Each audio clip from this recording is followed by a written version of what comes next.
Hello and welcome to the Lega Pauper Lipsia Game Day number 4. My name is Philip and with me is the malevolent Moritz. Is that the first one we used, Malevolent? I'm not sure. I'm pretty sure. How are you doing, Moritz? I'm doing great.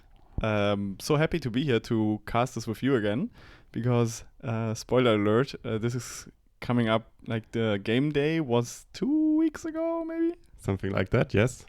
So really happy that we can now sit down and like rewatch it because I honestly haven't seen so much of it yet.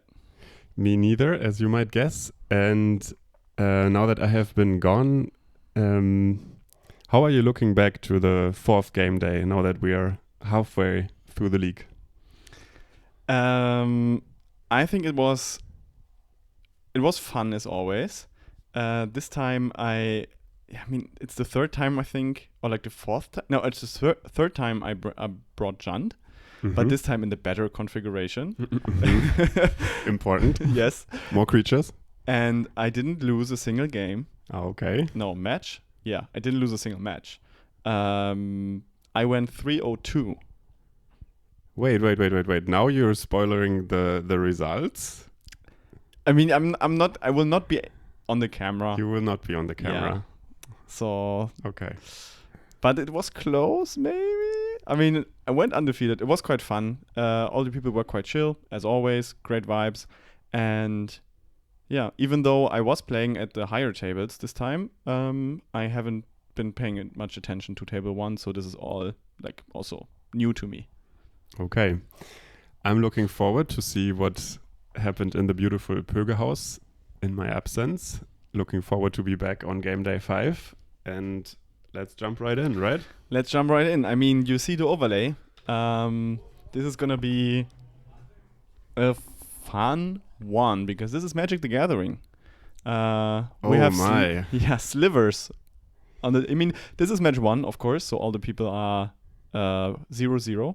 This is matched randomly. So that's why we have some spice. Yes, but also some proven archetypes, right? Slivers has been performing well last year, and I mean, Mono Blue Delver speaks for itself, right? For sure. We already see early Sliver deployment, and also both colors are on the table. Okay, and we also will have a situation now where I seriously don't know a lot of the cards. I think this one on the right is a like an Anthem Sliver, right? It pumps all the slivers. And the one that's attacking is just is it just a vanilla sliver?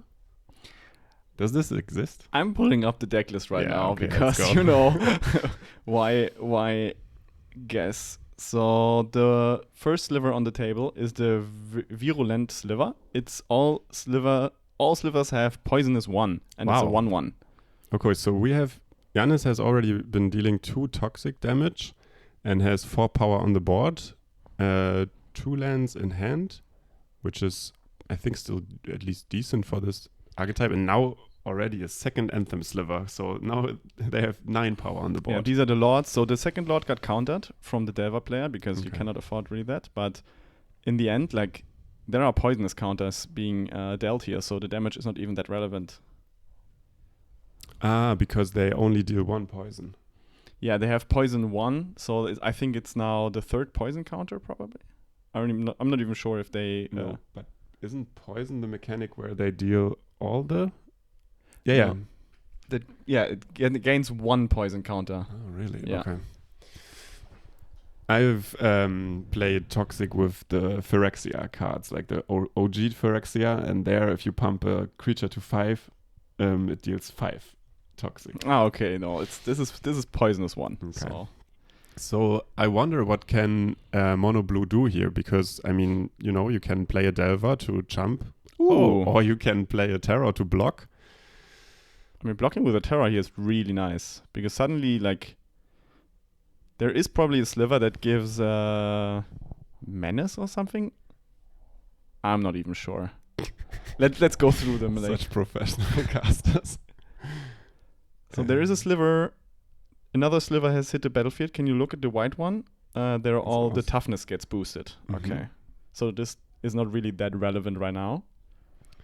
Okay, so there is Hunter Sliver that has Provoke that can make creatures block.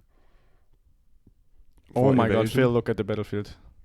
Okay, so that's how you stabilize against a creature deck without removal. You just play 5/5s. Yeah. So as we can see, 2 terrors already down, looking pretty good. I think missing a land drop here. Still the 3rd island. But I mean, if you can deploy these kinds of creatures, you're in a good spot. Question is now whether the Sliver player can crew up so many of them that they outsize the terrors. I mean, yeah, you can like outgrow them, then give them flanking. So at some point,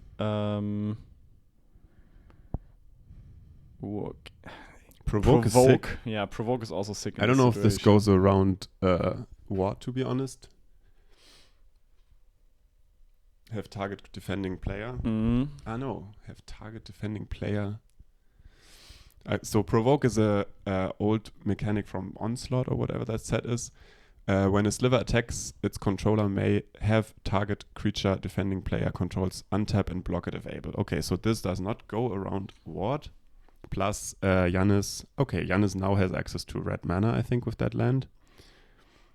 So the idea is basically pump your Slivers that one attacker is lethal and then like have one provoking Sliver like provoke all the other creatures? Yeah, exactly. Okay.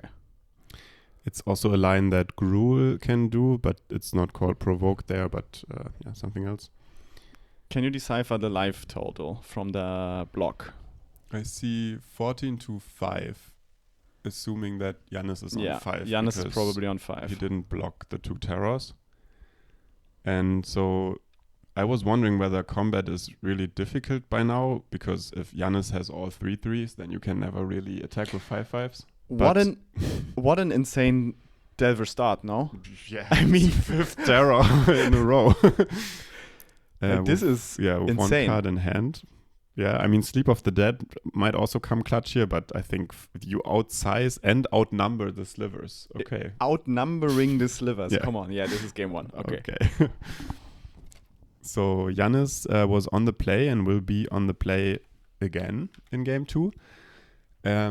The sideboard of Slivers has 4 Fairy Macabre, 3 Gutshot, 2 Prismatic Strands, 2 Standard Bearer, 2 Thraben Charm, which might come handy, and 2 Winged Sliver. Does Winged Sliver give Slivers flying? Let's find out. Yes.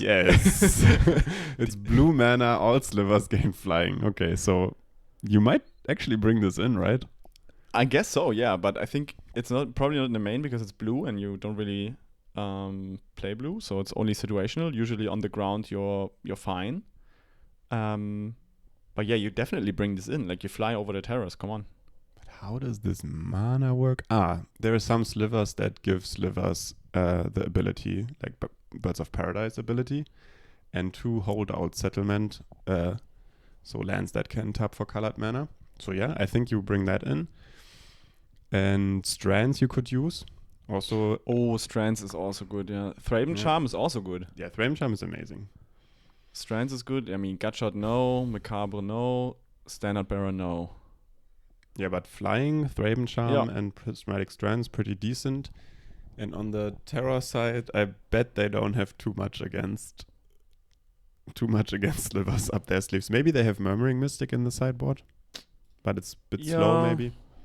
But I mean, also the birds, they don't do too much.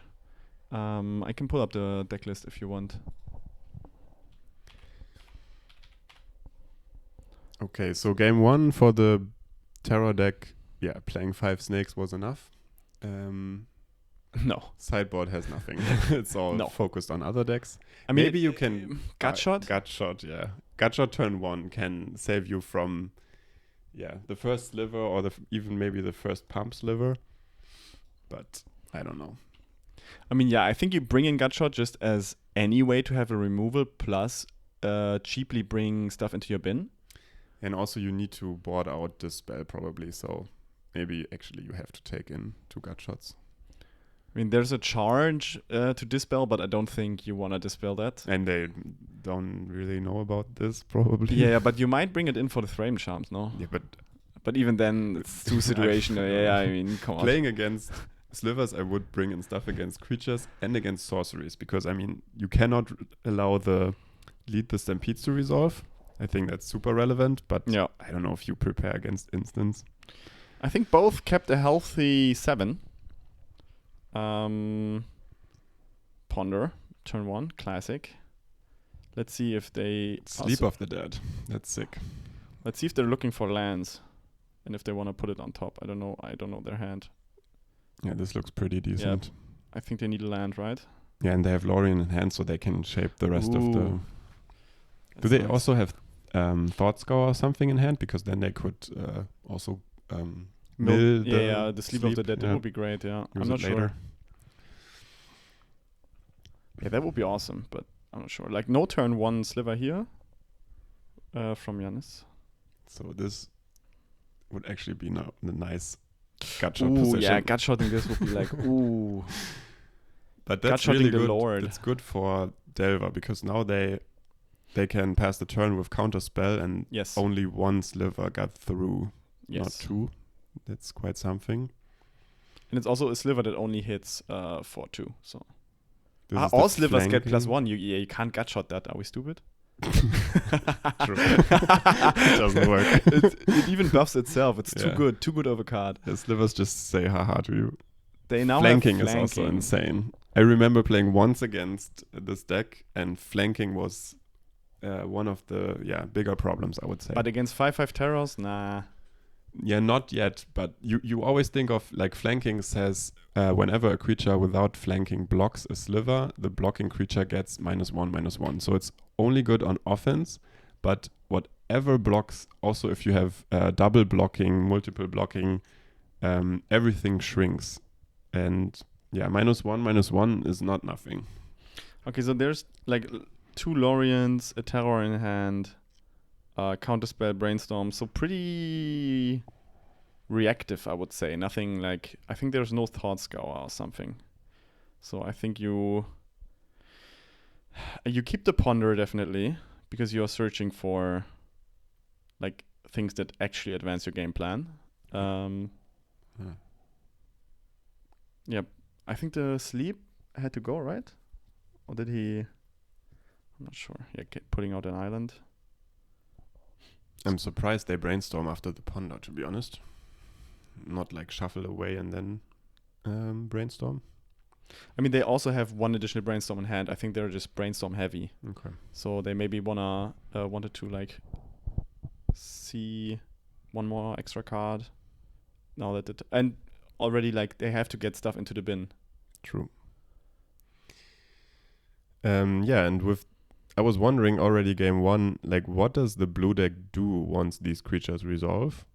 I think I mean, if you have 5 snakes, okay, easy. But now without the creatures in hand, I mean, you got Demon Furia, you got Sleep of the Dead, but you don't really, as the mono blue deck, you don't really have tools to deal with permanents that enter the battlefield. a card slipped from the top, I think, and they decided to just put it on the bottom because they just shuffled, so no information was gained.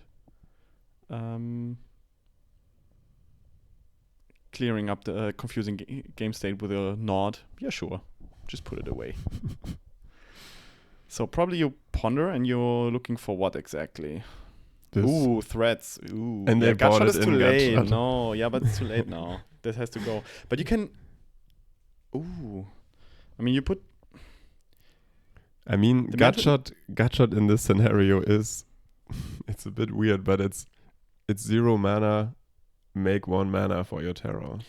Oh, It's like a weird Lotus Petal. he had a mental note in hand, so... Oh, that's so good.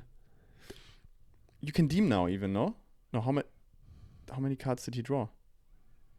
Nah, I think he cannot deem. Yeah, maybe you could deem, but I think playing the creature first. Oh yeah, of course, like this stalls the board right now, right? So that's probably better. And deem you can always do later. Yeah, that's true. And I mean, now Thraben Charm, if Giannis had 1 more land, could answer this terror clean, which would be quite the blowout. But once the blue deck untaps, yeah, Giannis will again be faced with the task to get past a 5/5. Ugh. And there's another 5/5 in hand. And they don't have Or a crazy board. Even And 2, I think. sadly, they also don't have Lead the Stampede. This would be a perfect moment to resolve this. Yes. Now you have to dig for it a winding way. Because now, if the blue player is now tapped out, that's like... Getting card advantage now would be really great. And there's a winding way. There we go. Nice, okay. Because Giannis needs to overload the board. Otherwise... It's 1.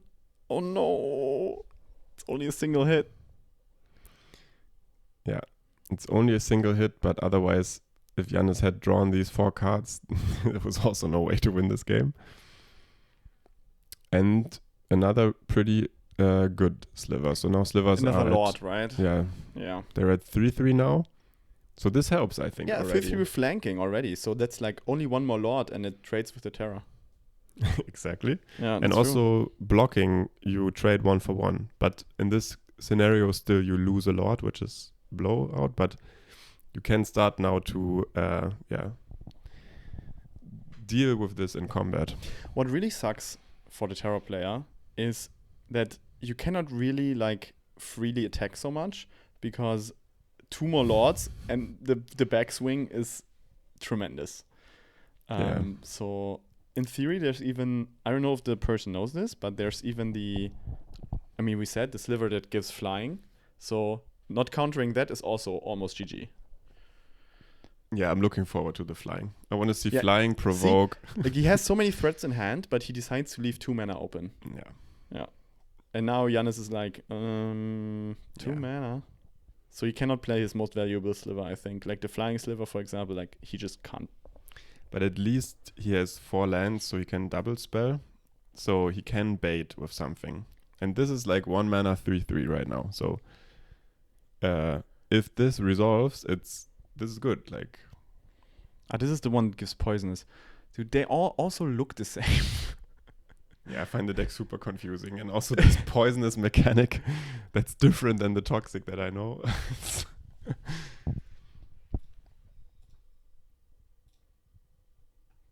Okay.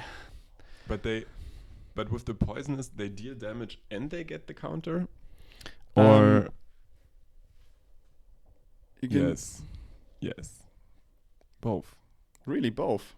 Whenever a Sliver deals combat damage to a player, that player gets a poison counter. Punkt. Yeah. Punkt. That's pretty good. Nice. It's a nice upside. So it's a 1 mana 3/3 with huge upside. Yeah. And the Terror deck now couldn't counter this because afterwards then Giannis has free reign to resolve whatever. So they can at least sneak in some plays here. But once blue finds more islands, which they do. Deem is... Who do you want to deem? Deem feels a bit early, right?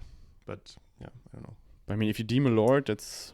But I mean, it comes back in. It comes back in 2 turns. I thought you play Cryptic Certain and then play Deem so it clears the way. Mm-hmm. So it's also a tempo play and not only a removal delay play.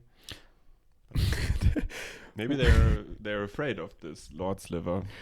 I just love that they're so confused. Like, which position can I do this? Taking a full 10. I think Giannis is now on 5 live. Is that correct? Yes. I'm not sure if that's a great spot to be in. Oh wow, and blue is tapped out. Oh my god! But Giannis is like actively he's very frustrated, I think, with his draws. Yeah, super flooded. Yeah, super flooded. This is another Lord. Yeah, that's also another Lord. So this it's pretty decent. It's pretty decent and pretty close, but now it's not enough though. There are 3 3s. And now Giannis has to block, and there are even more threats in the hand of the Delver player. But I think if Giannis can... so the Deem cleared the attack. Because then the Slivers were only 2/2s. I mean, look at this. You have to block now. That's like really bad. Yeah, but you can... no, it's terrible. No, it's terrible. Yeah, it's super terrible. It's terrible. But you could block a bit different, I think. Yeah, the flanking and the poison, they need to double block, and the other... No, it's terrible. Yeah, it's terrible. Because there's also a Serpent on the board, and the Delver player keeps open 2 mana and has a counterspell in hand even. So it's pretty bad. But I can understand that Giannis is frustrated because they didn't get their game plan rolling, and that can be frustrating. The blue player did this and that, but Yeah. Giannis never got to like a sweet board, so that's unfortunate. Yes. Yeah, that's very unfortunate. And I mean, honestly, he was like, first of all, the blue player, I think, turboed out a lot of threats. Giannis, this in round 2 could only deploy 2 slivers until there was a 5-5 blocking. Yeah. So it's like, okay, come on. Yeah, so unfortunate. But yeah, that was game 1. At least we got to see some slivers. I will forget all of them, and we will see you in the next round. Okay, let's go. Next game, we have Mark on Affinity versus Luca on his old trusty Gruul ramp. So we are playing Magic Gathering again. Yes, and we got 2 Leipzig legends fighting it out on their pet decks. I'm looking forward. I mean, they've probably played these matches before, so they're in the in and outs, and I hope we're going to see more than a 10-minute game. Yeah, me too. Affinity starts on a mulligan, so on 6. And as you can also see, there's now a live counter, because game 1 I just forgot to tell the people that they should use a phone to count live. Might come handy in this match. Yes, they will definitely be traded. Okay, turn to Rumble from Gruul ramp. Still no threat deployed. And I was about to say no ram from Gruul, but yeah, Malevolent Rumble even rams, as you all know. And Luca is reaching for the ramp still to get to 4 mana maybe. So yeah, they probably have threats in hand and just need to get there. But that's not like 2 Chrysalises. That's kind of... Because Chrysalis in this matchup is really... it's really good. Yeah, but probably they have no access to red yet. And if they don't take Utopia Sprawl, then... they have a... I see that they have a... Jewel Thief. So there's like... But not consistent access to red right now. But come on. You mill 2 Chrysalises against Affinity? That's crazy. Like, that's bad. Yeah, maybe they have 1 in hand and 1 is enough. And yeah, Mark on the other hand start with bridge blowgun, so also not insane, just a setup, some setup turns. Not phenomenal, definitely. Mark is playing the Black Mage's Rod, 3 off.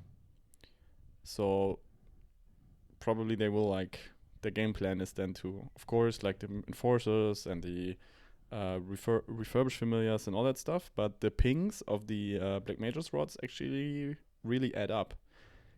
And it's not something that is worth removing from the Gruul side. So this will probably be annoying for some time. But he still hasn't deployed one. There's a Thoughtcast now. And also, interestingly, Mark, I think, is kind of the control here. You have to assume that Gruul is the beatdown. Unless you put Chrysalis on being the control creature, I don't know. But I think Gruul is the beatdown. And I don't know how comfortable Mark is in that position. Maybe I'll be proven wrong about this assumption, though. Yeah, but a refurb against against Gruul is But is this something you can scavenge or something? The card Luca discarded? Yeah. That's like a plot card. For 4 mana you can plot it, I think, and it gains some 3 lives. It's a Thragtusk. Pauper Thragtusk.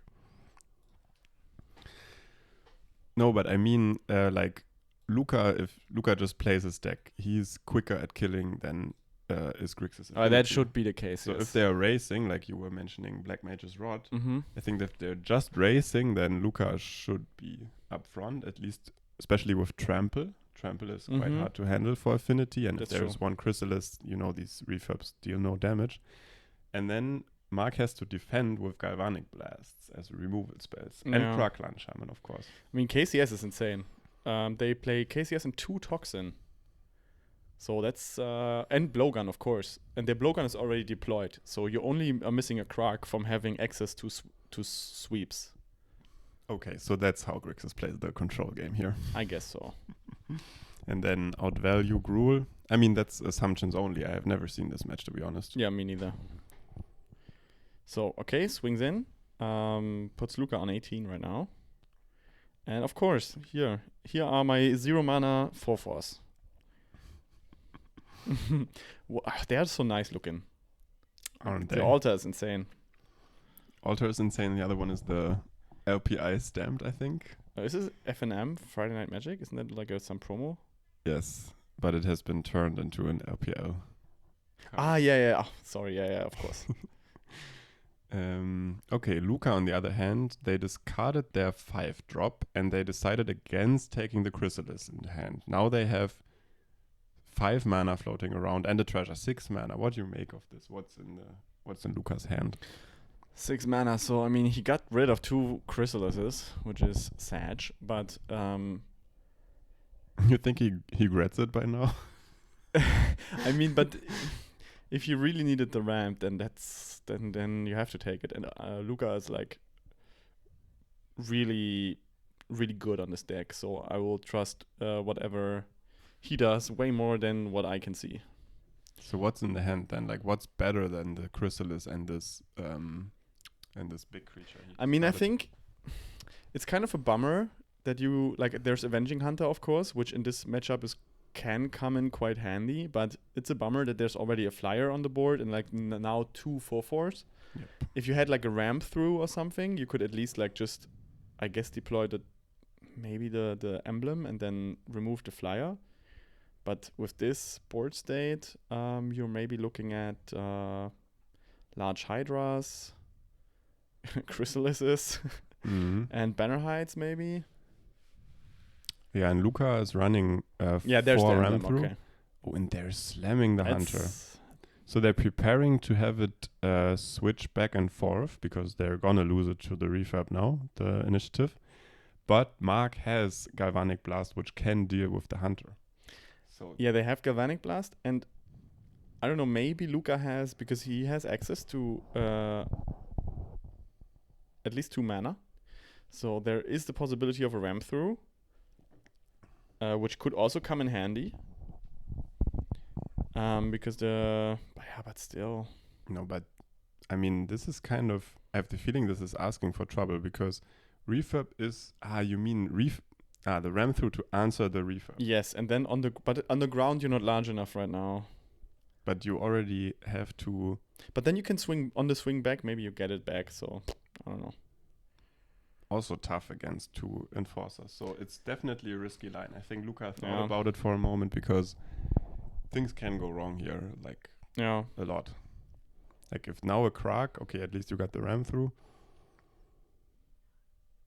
But yeah, having a 3/3 trample and a 5/4 trample against 2 4/4s, that's like tough estimate on I'm gonna get back the initiative easily. This is another refurb. Yeah, this is now like turbo annoying.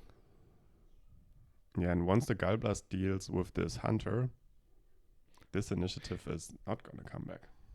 I mean, if there's another Hunter in hand. So maybe that's why 2 Chrysalis and Thragtusk were discarded. So discarding the land that he just fetched, I mean, he has access to red, so I think it's fine. But Mark is also running low on cards in hand, like you have to say. I think he's on 2 cards. And for Affinity, that's not a lot. Wasn't one of them a draw spell at least? I thought it was Gallblast and a draw spell, but I'm not sure. It is Gulf Blast and a bridge. A bridge, okay. So also like Mark is very limited in resources right now. Of course they like could blood token away, but they also need to make the land drop. I think I've seen the Okay, Shinin of Life's Roar in Luca's hand. What does that do? It's a 4 mana creature, but that needs to be. What the hell? I cannot see the. Just click on it. It doesn't matter. You can go back afterwards. It's a 2 mana creature that has the ability that all creatures able to block it do so, and also you can use 4 mana and discard it to have target creature. You can channel it. I didn't know that actually. Yeah, and that's really useful to crack board stalls, or also to deal with initiative situations. I mean, it doesn't hit tapped creatures as Provoke, the old mechanic, would do. But yeah, still you can make 5 creatures block 1 and the rest just bashes through. But I still have the feeling that Luca has gone quite the risk at deploying this hunter in the initiative. Yeah, but sometimes you have to play risky, like if you're in the back foot. So let's see. So okay, Mark is gonna go down with the swamp to equip the blowgun to the enforcer. So now it has Death Touch, right? Yes. Can still be blocked by the spawn. Yes. And It doesn't now- even attack. and Because, now it I has mean, they have the reach. initiative. Why would they? I mean, they could, but I mean, at this time, I think maybe it's fine just waiting this one out. So why has Luca has run through in hand? Is it correct? No, I'm not sure. I was just speculating. Okay. So Mark has the Galvanic Blast in hand, which currently kills the hunter completely. So if Luca decides to like, hey, maybe I want to get back the initiative and play, for example, another hunter, and then like forge onto put the counters onto it, then Mark will just react and kill it on sight. So I think the Gulf Blast is meant to be saved for the hunter. At some point, you can actually, I don't know, maybe proactively use it to push through. But you're in a good position right now as the Affinity player. I think you're just controlling the board, making your land drops, drawing cards, because your card draw will always be much better. And you have already 2 flyers, so I think you're chilling. Yeah, I think it's this kind of board state where the Affinity players with only 1 card in hand is really like, oh, you play the initiative. All right, thank you. This is what my game needed. Now I got this advantage that I can leverage. And now they're fighting about something that I think Luca doesn't want to fight about anymore. Like, it urges Luca now to attack, where otherwise, I mean, taking some hits from a refurb, okay, whatever. But here, he has to push through. Wait, okay, so you can channel with the Chinin basically on the spawn. Yeah. You can do stuff, but Gulf Blast there's the Gulf Blast. Gonna mess with that. Oh, no. And even so, you can even let it happen and still just Gulf Blast the... Okay. That's a Hydra for 4, so X equals 2. And Luca keeps up 4 mana, so he might still want to play the Shannon channel. No, not possible. No, channel possible, for 4 mana. But not on the spawn then anymore. Mm. But that's the only reason why you leave up 4 mana or another creature in hand. Oh, the Gulf Blast is really annoying, probably. I mean, Luca doesn't know about it, but... Bam. Bam. Does Luca have protection? No. So maybe this was the bait to now do the channel trick. Ah. But no, then the spawn is gone. No, you cannot get it back this turn. Also, the blowgun is making the enforcer a 5/5. Does it give plus? Yeah. Ah, that's the whole time, yeah. Yeah, Okay, the yeah. +1/+1 is all the time, and only the ability changes. So, another Jewel Thief. Yeah, now Luca needs to pass. Now something gets 2+ counters. Damn it. I mean, if you have a really large enforcer by chance. I guess I assume that Luca had the hunter in hand when they discarded the 2 Chrysalis. So they put it on a refurb. It's now bigger than the Hydra. Yeah. Okay. Cycle the land with a blood token. And I mean, Mark is still cruising with his 4/4 and 5/5 blocker, no? Like, these 2 creatures already control the board currently. I mean, yes, but if the board gets big enough that one Shinnin swing... But I mean, it's 20 life still. He's on 20 life still. That's crazy. Because even if you, get the channel Shinnin of Lives Raw on the spawn and, everything works out perfectly like you want, you still currently have, 2, 7. You have 10 damage on board. But one thing that Luca did with this play was to get the Gulf Blast out of Mark's hand on a Jewel Thief, which is decent. Mark could have let this resolve and have the Jewel Thief turn into a 5/5, trade with a Mernforcer, keep the Gulf Blast for a Hunter. Like, I think Hunter is still the most relevant creature on Luca's board. So at least Luca achieved something by wiggling around. But in the meantime, the initiative ticked one more turn. So now... Ooh, it's being channeled. Okay, and it's being channeled onto the Jewel Thief. Onto the Hunter. Onto the Hunter. Okay, yes. So Luca wants to trade and the rest needs to go through. Oh, just these. Yes, and you can kill the refurbs now. You can get back the initiative, you can kill the refurbs. And then there's nice. like... But there's a blood fountain, so these refurbs will hit hard. True, there's the blood fountain. And that's like... Yeah, I don't even know if it's still a good line, of course, but it hurts. Hurts.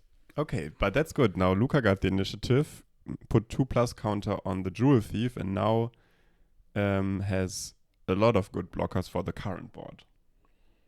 The blood fountain and the refurbs are gonna change that, but for now it's... But Mark can deploy definitely one of them, but there needs to be... There's just a bridge... And is it Black Mage's Rod, the other card? Possibly. So let's see. He's gonna get that back. Like, that's just too much value. And it's gonna deploy one immediately. Yeah, that's a Black Mage's Rod, the other card. Oh, yeah, no card in hand, so you can just draw. Nice. Yeah, but I mean, there's still the Hydra. There's still a Hydra, so you have to equip the... In the next turn, you have to equip the blowgun to the refurb. You trade, it's fine. You trade, it's fine. There's still like a 5/5 with Vigilance Trample. You can't do much with it right now, but you have it, as a decent blocker at least. I mean, if the blowgun has to, like, it's taxing a lot of mana if the blowgun has to, like, switch all the time. So you can keep up a 5/5 blocker for the Jewel Thief. But I think also on this board, the blowgun is a huge upside with changing all these little things, like the difference between the Jewel Thief and the Mernforcer is exactly 1/1, and the blowgun changes all the combat. And the difference, to kill the Hydra is exactly 1. Yeah, so it's really blowgun is really clutch right now, but slow. And I think any decent power card now for Luca might be able to squeeze him through. If it's a land, might be a tough time. And now Luca can chill, at least for one turn, and hoping that the Hydra survives. Damn, Luca has enough mana, if he wanted to reinforce Crucial and Scavenge in the same turn. If he had it in hand, you mean? Yeah, if he had it in hand. But that's like that on a Jewel Thief would be crazy. I mean, that would be crazy still on an Arbor Elf, to be honest. You need to trample. Yeah, okay. He's attacking. So that's ram through, right? Yeah, must be. Or Crucial.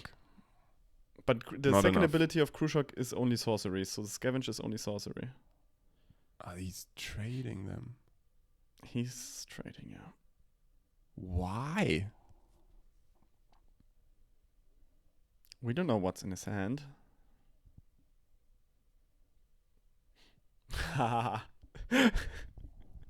Why do you trade here? A trample vigilance for a Mernforcer that can come back with any blood fountain drawn? And I'm not saying it's wrong. I just want to know, like, why you do that? You're in a pretty dire situation. I don't know. Because before, if you get attacked by a Mernforcer with blowgun and one without, you can... It's not possible. You can only get... I don't know. I think it's like just generally a really bad spot for Luca right now. I thought it was getting better. The only thing that he still has is having the initiative, and like Mark is gonna swing now, at the very least with the refurb. That is gonna either get back the initiative or trade with the Hydra. Probably trade.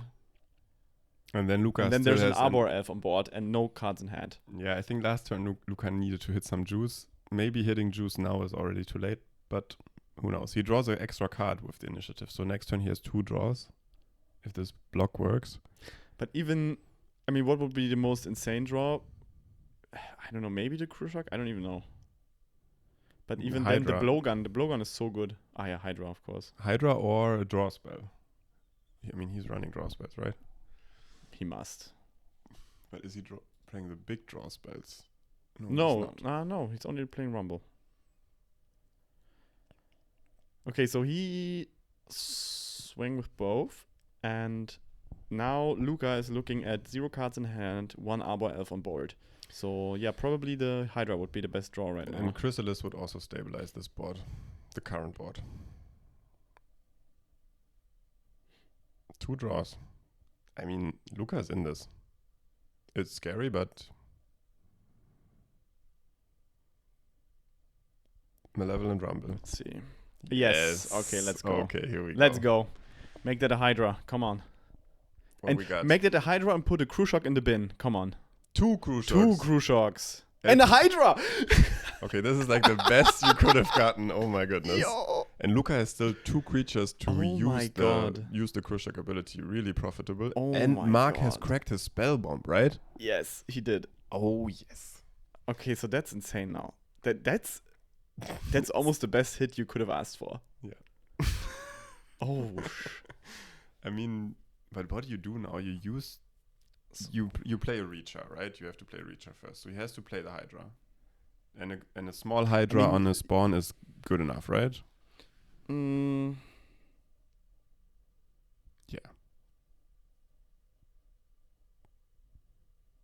The problem is, whatever you're gonna put into the way of the refurb is gonna die due to the death touch, right? So you have to yeah, but that's gonna be the spawn. Yeah, sure, but still. That's amazing. Jesus. But now if Mark swings, he still gets the initiative. That is correct. This would have not been the case if Luca put the Hydra on the Arbor Elf or whatever, but at least leave it untapped. But that would be then way too small. Like it would be but that's fine. 3 counter Hydra. Yeah, but you just needed to block the refurb. Then you untap, get the ultimate of the initiative. But I don't think it's winning. Oh, is the ultimate? Yeah. Next is he gets another creature. Then you have how much mana to... You're pokering on the opponent having no removal. You do that here as wellish? Not so sure. Like you have a biggie.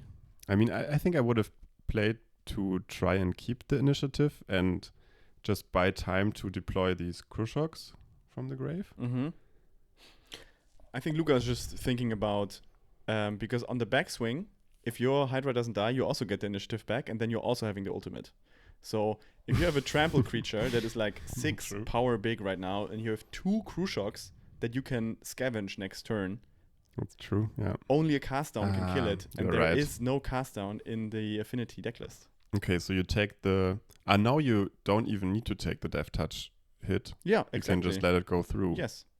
And then you swing back and this... And now it's like Luca is thinking really hard about this, because do I block the Enforcer or not? Because I make myself vulnerable to Gulf Blast. Vulnerable, but you only lose the spawn. You only lose the spawn, sure. Yeah, you're right. This is... Yeah. But still. Super valuable, this 6 Hydra. Yeah, I see it. I think this is... Yeah, this is how you play for win, I guess. Yeah, and you play around Gulf Blast the best. Yeah. I was more thinking about just doing some trades and you still stay on the upper hand, but this, kind of locks the board. Yeah, I mean, Black Mage's Rod does nothing right now because of the trample. I think Luca takes 3 damage here. Did they put that on the phone? I mean, they wrote it down. Maybe they have to actually... yeah. I mean, yeah, all the people are still writing stuff down, so the life is correct for them. We just don't know if it's correct for us right now.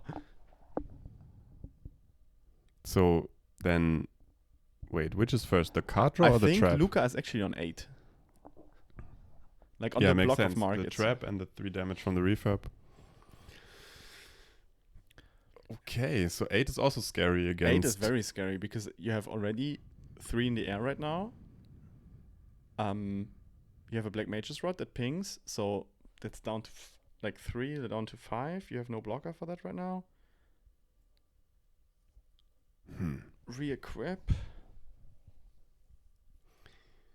I don't know about that one, but I mean, then again, the line you described was really well against Gallblast, but Gallblast is not in Mark's hand, right? If he Yes, it lets is. the Arbor Elf survive. It is. There is Gallblast Yeah, in hand. I think so. Oh, wow. Then he's saving it for face. I mean, Gallblast right now is 5 damage and Luca's on 8. So you saw it in Mark's hand? I'm pretty sure. Okay. Then that's Luca the kind of only needs to reason- kill him right yeah. now. That's the only reason to not deploy it, I think also. Like 5 damage phase right now is really good. And that's why he probably re-equipped it, because now it's a Death Toucher on the ground and the flyer will go through anyways. Mm-hmm. And if Luca is now using the Arbor Elf, I mean, he has to leave back a blocker Yeah, I mean, or win. if Luca puts Mark on Gallblast, that's basically saying I have to win right Yes. now. Yeah. Otherwise, it's not going to work out So in there my are favor. 2 Crew Shocks. They each give +4. So that's +8. Oh, and Mark really is on 12. Yeah, Okay. Mark's life is correct. Yeah, that's rough. So putting 4 counters, 8 counters, that's 14. That's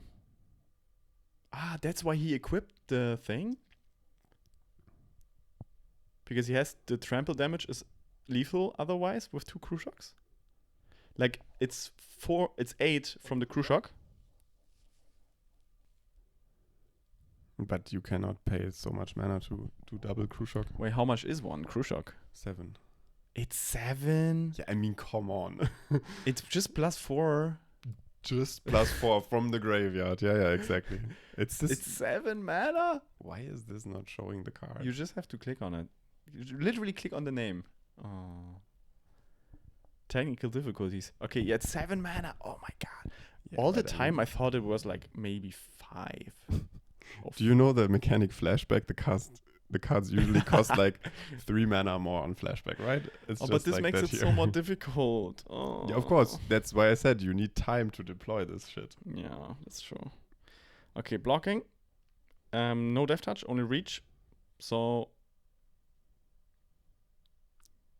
Wait, did he attack with the Arbor Elf? That's funky. What is going on? What is going on? Luca, you are. Whew. What is this playing for? Like, what is the ultimate saying? Like, what can you do now? Look at 10 cards, put 1 in play with 3+ counters and hexproof. Oh my god! Yeah, but it's just garbage. Nothing What? has It's- reach. Yeah, but maybe he wanted to find a chrysalis. Yeah, of course he wanted to find something good, but this is just 3/3s that turn into 6/6s and you're still dead against Gallblast and Refurb. I mean, seeing 10 cards. Come on, right? What could happen? Come on. What do you have? You have a Hydra. Okay, Hydra still sucks, but it's still like at least a reacher. Yeah, but It has. no, Hydra and Chrysalis don't work because They work. you They put have them reach. into play, so you don't get the. It doesn't matter. Yeah, they have reach. Yeah, they can block. And with counters, you said. True. Yeah, so they're good for something. Yeah, definitely.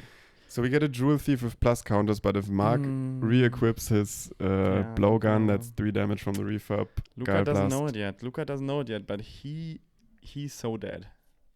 But why did he attack with Arbor if we need to Yeah, I resolve don't this know. riddle? Did he draw another Elf Blast? Come on. Did he count? Do I have Do I have Metal Metalcraft? No modes before this ends.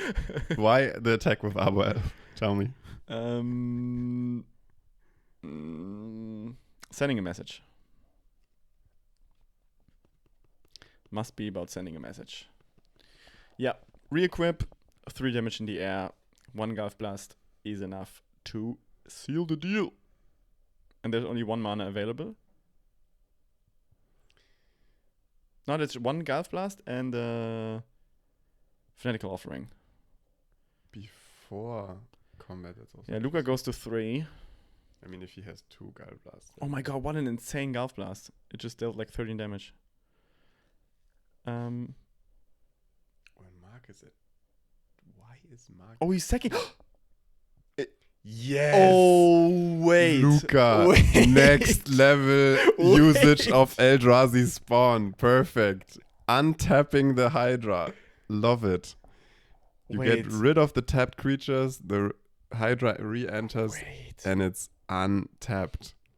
He's no 3 damage to now. you. He's gonna sack it to the offering now, and he's gonna find a Gulf Blast, and nothing is gonna matter. Mark didn't see it. He did not attack with his thing because he didn't think he needs it. Okay, the Death Touch still needs to trade, right? Okay, so the Death Touch still needs to kill the Hydra, so that's why he's not sacking it. My goodness. That was so sweet, Luca. And I think Mark didn't see it. No, he cannot attack with the Black Mage's Rod into the Jewel Thief. But still, he didn't see it because otherwise the attack max. Oh no, the attack max saves. Yeah, of course, it clears the board, yeah. But there's still the Trampler Jewel Thief. Oof. And Jewel Thief right now is a 6/6, so that's still lethal damage with Trample. Both on 2 life. This is one hell of a game. Jesus. Yes. Oh my god, so they traded this stuff. This is such a good game. So it wasn't important to get reach because there was reach already with sacking the spawn. But now Trample comes in clutch again. Trample, everyone's beloved mechanic. I should have known this because I play Junt, but honestly I don't even play Hydra anymore, so fuck that. No, it's fine. it's good. I've done it before, I've seen it before, but I forgot all about it. I was so desperate. So Mark, okay, yes. He just still needs to. I mean, yeah, only, right? Like only 2 spells, but he doesn't have enough mana. He's one mana off. More cards. Does he still have a land drop? Because if he draws an untapped Black Source, he wins. Because he has a he doesn't. He has a Toxic in hand, and that's the last ping. Yeah. But why does it deal 2 damage? He already dealt 1 with the bargain. So the phone is again. Yeah, the phone is completely. Oof. Wow, what a game! And this was game 1. Okay, so I have definitely learned from this game that Gruul can afford to lose the initiative, even on like ridiculous boards, and then top deck a forest to discard it into refurb, and then take it all back with Malevolent Rumble, milling 2 Crew Shocks, getting 1 Hydra in hand. 30-minute game 1. Yeah, I was about to ask, like. But I mean, the play at the end, come on, yo. Yeah, that was sweet. Very sweet. Like I said, Luca knows his shit. Yes. And probably Mark as well. I mean, whether they saw it or not, but it was correct to run the Death Toucher into the Hydra anyways. Yes, definitely. And also, like, with the Black Mage's Rod, Mark also, like, almost got it. Yes. He was 1 mana off lethal. Yep. So life total matters in this match. Combat and board state matters a lot in this match. And you get the feeling that cards in hand, not so much. It's very refreshing. It's not about just drowning your opponent in value. You need to figure out the math. And I mean, come on. Mark resolved a Blood Fountain, got back 2 refurbished Familiars in this kind of game, like Luca is drawing 1 card a turn. Yeah, but that's the cool thing. If you don't need cards in hand and only thing you need is 5/5 with Trample in play, then okay. And the initiative, like I think as long as you can power through to the ultimate of the initiative, I guess that's.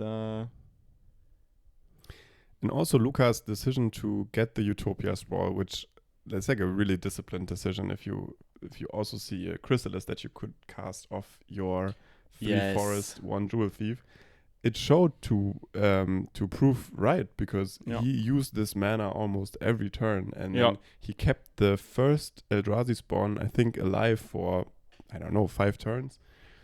For exactly this Hydra probably interaction. And all the potential Crew Shocks that we didn't even see. Okay, so 1 mulligan from Luca here, putting away 1 card. Turn 1 Arbor Elf is what you like to see. Are you going to talk about sideboarding? Yeah, you can look at them. I see. I know what Luca is gonna bring. Okay, you talk us through it. I need to figure this. I also played against Luca, and he very proudly presented me with Sky Shaper, which is an artifact which you can sacrifice, so all creatures gain flying. And why you bring it in? Of course, Kraklan Shaman. So you just deploy that on the board. Oh wait! Oh what? What? Nah. Negate. Negate in Affinity? Is that a thing? I think it's a one-off. He has one in the sideboard. Luffy must have decided that Negate and Duress are decent Magic cards. Yeah. Wow, Mark is so happy right now. Like, look at his look at his gestures. He's like, I waited for exactly this. We have to interview Mark. If this was his own take, I'm giving it to him. The one of Negate, and he even drew it. Like, come on, wow. I don't know. Maybe Luca depended on that quite a lot. You know, like sometimes with Gruul, especially if you're Mulligan. Also, like going down a hand card now. This is bad. Missing a land drop also, so he definitely depended on the ramp. Yeah, Rumble. He's gonna look for land, I guess, or a ramp spell.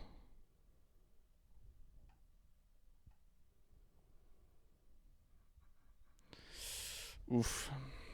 Okay, so Mark. Yeah, probably the land, yeah. Might bring in Unexpected Fangs. Nothing much else. And you think that Luca believes in the Sky Shaper ability to... I mean, we haven't seen a single KCS from Mark, but KCS is the thing that just kills the full board. Especially in Affinity, because you have so many cards to sack if you want. So you can afford to try to answer the Krag Toxin combo with everything gains flying. But yes. Does it work around Blowgun? I don't think so.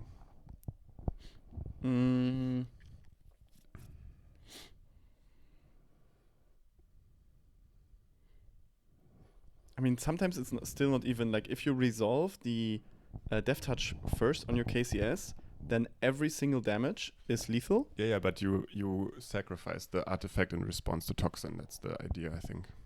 Okay, so then... Duress even. That's... Oh my god. And that's a Sky Shaper that Mark has now chosen to... I mean, was the only option, yeah, but... Okay, so it's a decent hand by Luca. Please tap on the phone. Thanks. Mark is using Duress and Negate to fight Gruul. We have to ask him also if that's his own take or if he found that in the sideboard guide. But it completely screwed Luca though. Like the Negate on the Utopia sprawl was insane. Yeah, especially if you're on the play. I think if you're on the draw, then you're just trying to answer the Rumbles and the Hydras when they're on the stack. That's also good usage. True. Or ram through. Okay. Okay, this I can already tell. This Black Mage's Rod is gonna make some miles. It's deployed so early. And I have the feeling that it's either Mark winning this match by going 2-0 or it's a draw. Because, I mean, they're playing in decent pace, but not in the pace to finish 2 more games. We are 40 minutes in, and I think, like 38 or something. And I think, this is still not threatening enough for a fast win of Affinity.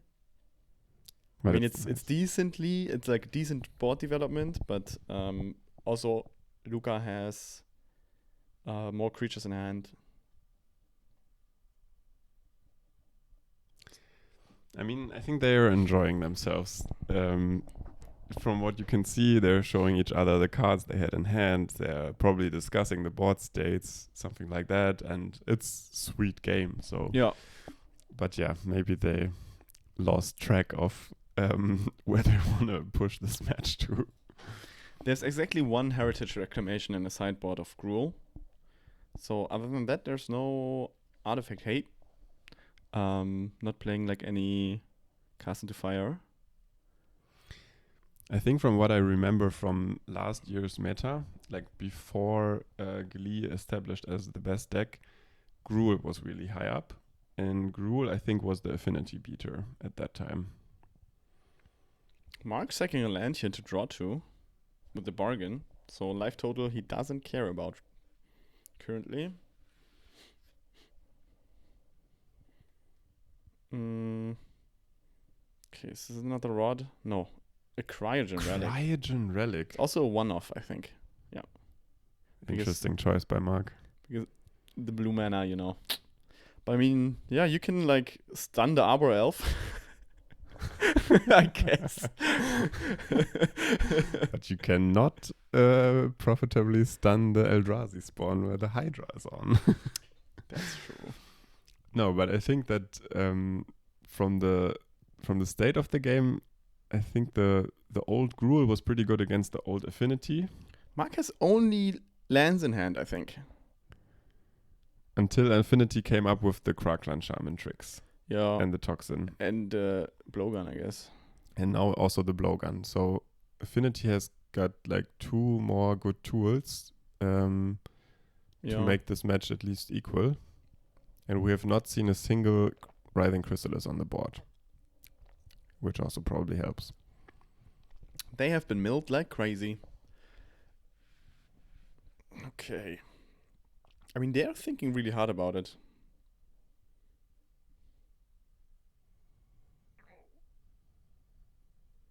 Okay, swinging for 2. Nice. So I was busy with the sideboards, Moritz. Tell me what's exciting about this board state. Exciting is that Luca is not really pushing through because every attack he will lose a creature when the Mirror Enforcer is on board.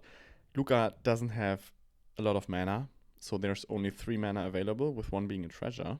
4 mana with the Arbor Elf, of course. But 4 mana for Gruul Ramp in turn what this is, like turn 7 or something, or turn 8. No, I mean probably turn 6 or no, he sacked the land. Okay. So it must be turn 6. Yeah. But I mean turn 6. This land some development. 3/3s. Yeah. So is there gonna be a ramp? No, a Crucial. Okay, so Crucial not as a creature, but as a way to get rid of this Mirror Enforcer. That's nice. No Guile Blast. Yeah, Mark was tapped out.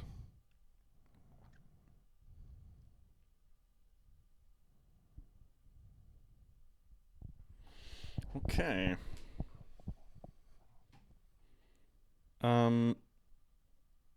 So this cleared up the board quite a bit. I just know that Mark has... Oh, he has a Thoughtcast. Okay. So he's gonna probably equip the Rod, maybe? Because he doesn't have much else to do. He could also use the Blood Fountain now. I don't know how many creatures are in the graveyard right now. But yeah, he's gonna probably equip the Rod, do a Thoughtcast to ping 1. Going to 10, I hope. Man, they are really not good with tracking life. I'm so busy with Mark's list. He's running 4 Thoughtcast again, only 4 Reckoner's Bargain, and 1 Fanatical Offering. Luca is on 7, and there's a Gulf Blast in the hand of Mark. So that's already 5. So only 2 more spells he has to cast for this to be lethal. Like 2 non-creature spells, I guess. And so the Affinity list has changed like drastically over the last 3 months, probably adapting to something that was going on in the meta. I mean, the Black Mage's Rod is just so good. And then you play Thoughtcast. Yeah. Okay. And then you just need more spells, and then, I mean, you draw more cards. And the Cryogen Relic didn't really stick for the Grixis variant. Oh my god. Yeah, not what you want to see.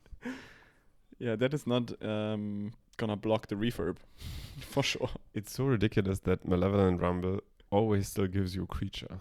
I mean, it's an 0/1, yeah. It has a lot of utility, though. And this card is never dead. Let's see what Luca's last card is, because he has, in theory, like 4 mana available, so that could be a Chrysalis. I mean, he's 5 mana available with the spawn, but... And Mark has a Gallblast in hand? Yes. So... It's a card. Yeah, but now... Okay, that's 5. It's probably Hydra. Yes. So Mark has now to decide, do I Gulf Blast this Jewel Thief, or do I count on my Gulf Blast being lethal very soon? I mean, the only life gain that that Luca has is the Spinewoods Paladin. I don't know if... And no cards in hand. He so brought it in. No cards in hand, so yeah. Mark just has to sling 2 more spells during his turn. And he got 5 cards in hand, so...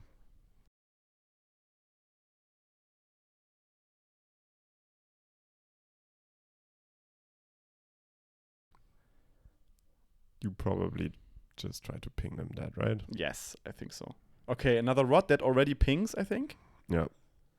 Right? Now Gallblast is 6 damage, so Luca's down to 1. Wait, can you go to the Black Mage's rod? Because I need to see if the... Yeah, it's a non-creature. Yeah, non-creature spell, so that already pings. And then Gulf Blast. Oh, tap, draw. Duress. Nah, it's... What are we witnessing? Did they forget the ping? Or am I crazy? I think they didn't do it on the phone, right? No, they do it. Now they do it, and now he knows that Gulf Blast is lethal. Okay. They just literally forgot about it. Down to 1, right? No, it's lethal. They forgot about it. Like, they forgot that this ping does that the Black Mage's Rod ping does 1 damage. It does 1 itself. No, because there's already 1 Black Mage's Rod on the... And there you have it. I think they realized that there's no more time. Like, there are 45 minutes in. They might just draw, I think. Yep, that's it. It's a draw. Luca won game 1. Yeah. That's right. It's a draw. Okay, that's so sad. That's because anticlimactic. Yeah, game 1 was so epic. Yeah. What happened here? I don't know. I never got invested into this game. What happened here? I told you the Black Mage's Rod is gonna make miles, and it did. Yeah, and Luca played some 3/3s, but they traded with 1 Mern Foster, and there was no way through. Yeah.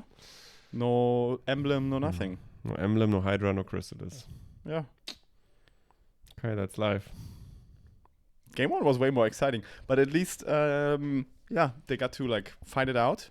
It's a good draw. Yeah, it's a well-earned draw. It's a well-earned draw. And so they're in the draw bracket now, and let's see who the next opponents will be. Let's go.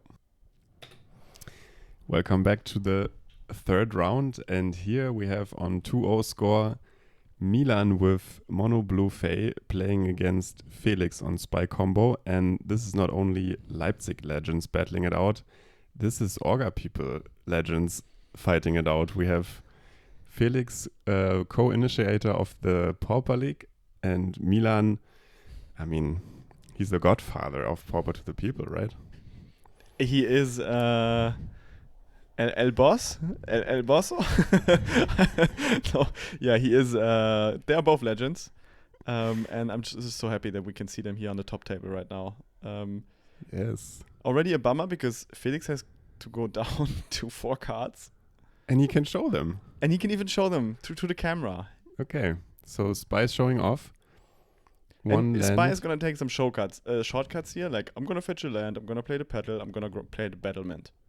And suddenly, I only have 1 card in hand. Turn 1. And a really good one at that. So yeah. Let's see if Milan can bring up Spell Pierce or something. No, they can't. Oh, bind a monster! Oh, sweet stuff. And Milan is not even thinking about it, right? I mean, this is so free. This is so free. You have just 1 mana available. I have asked the gods for this, Moritz, haven't I? I have asked for Spell Pierce, but this is even better. This is even better. Yes. Okay. At least he finds the one. I mean, there are plenty of 1 mana cyclists. Usually, Fae is absolutely not unfavored, if that is a word, because your Fae is unfavored here. Yes. Why? Because you just play a bunch of walls that are just larger than every other creature. Then you play a Spy that targets the enemy, and you have a 2/3. None of this resolves against Spy. Against Fae, right? Are you crazy? I want to see it because I think the blue decks, especially the one that No. play only islands, No. should be really good This against is Spy. this is Spy favored.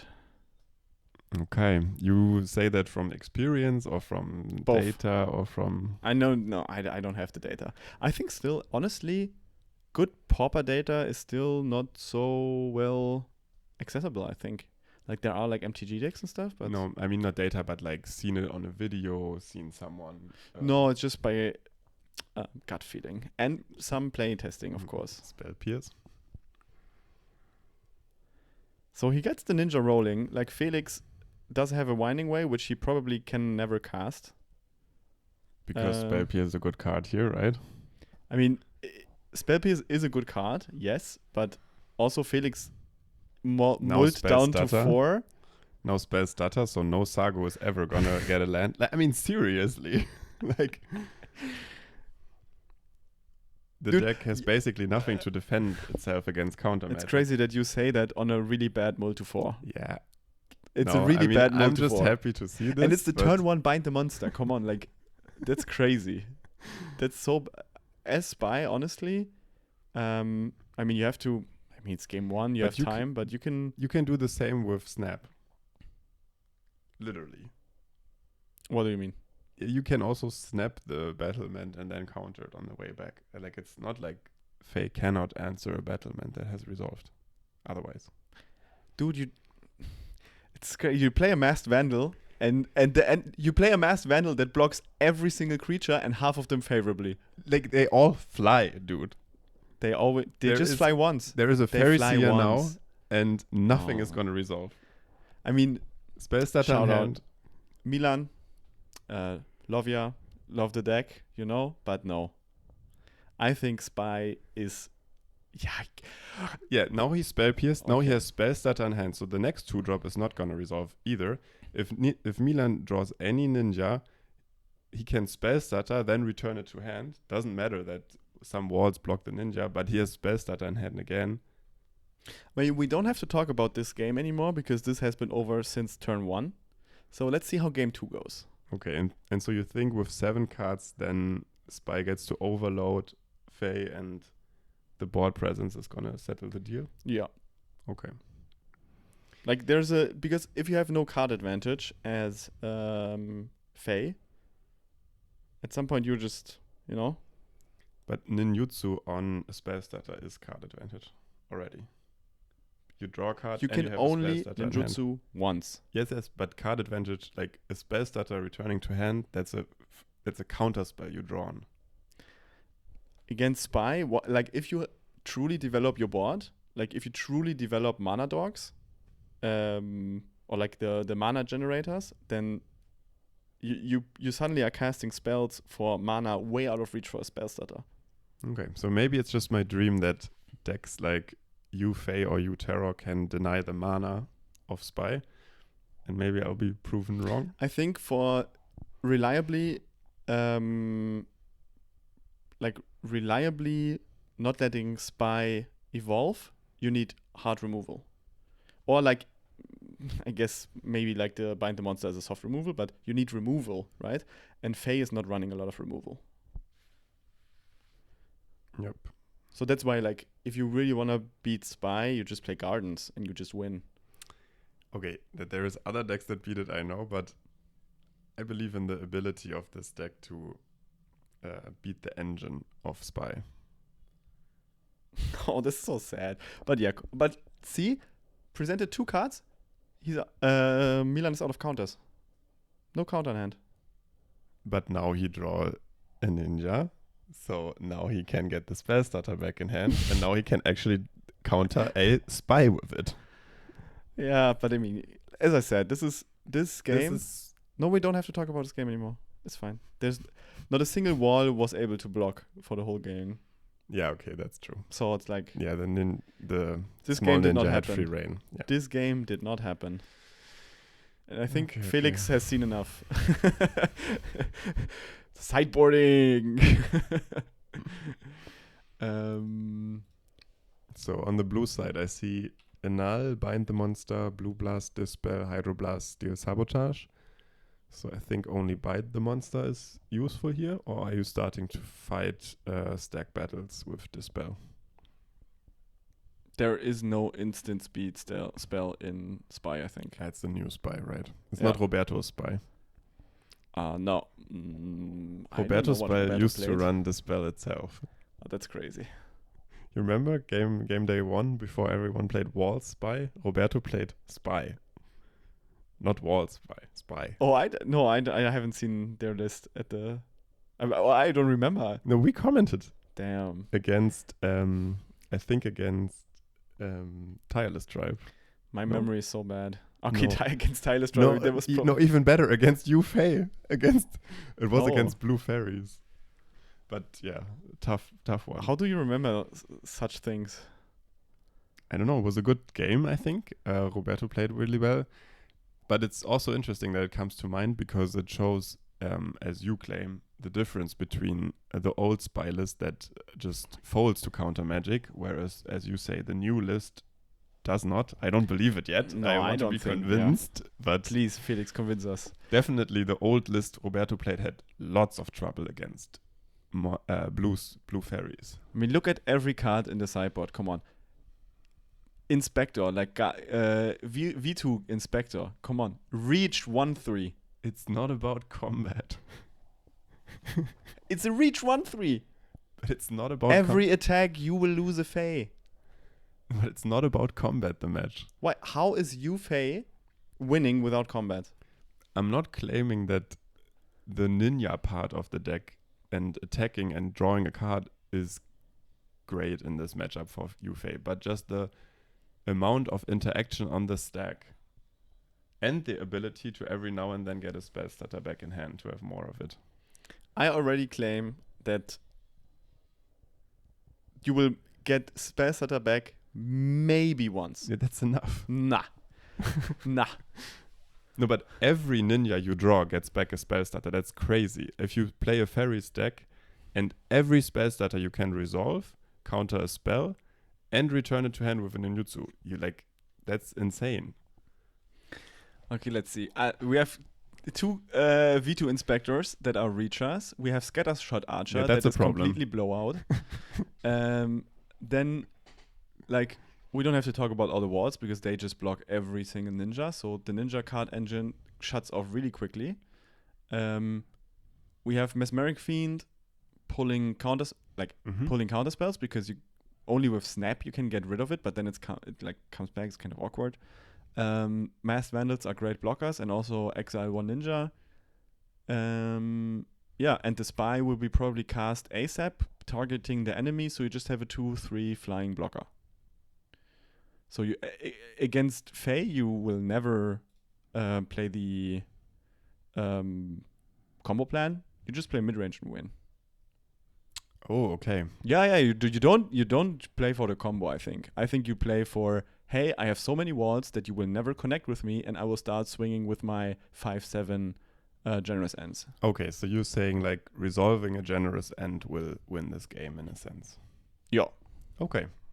I haven't looked at this angle. I'm just looking forward to see the mana I mean, denied of Spy and being stuck on one land. That's what I'm looking for. See it Felix is, I don't know what mulligan this is, but I think he's thinking a lot about it because the hands are probably really bad. And Milan is on a healthy 7, and he But takes another mulligan. Milan is on a non-interactive 7. That's, I think, a bit sad and risky on the draw because he can play some creatures, but if you can deploy no engine, the 1-for-1, I think the Spy maybe win. Oh my god, but these hands do not look so great from Felix. He's mulliganing again. But consistently really bad hands. yeah, but that's what you get if you play a deck with 4 lands. I mean, he maybe sideboarded in the 5th. Proving the point, thank you. Thank you very much, Moritz. Another hand without lands. Oh my goodness, how could this happen?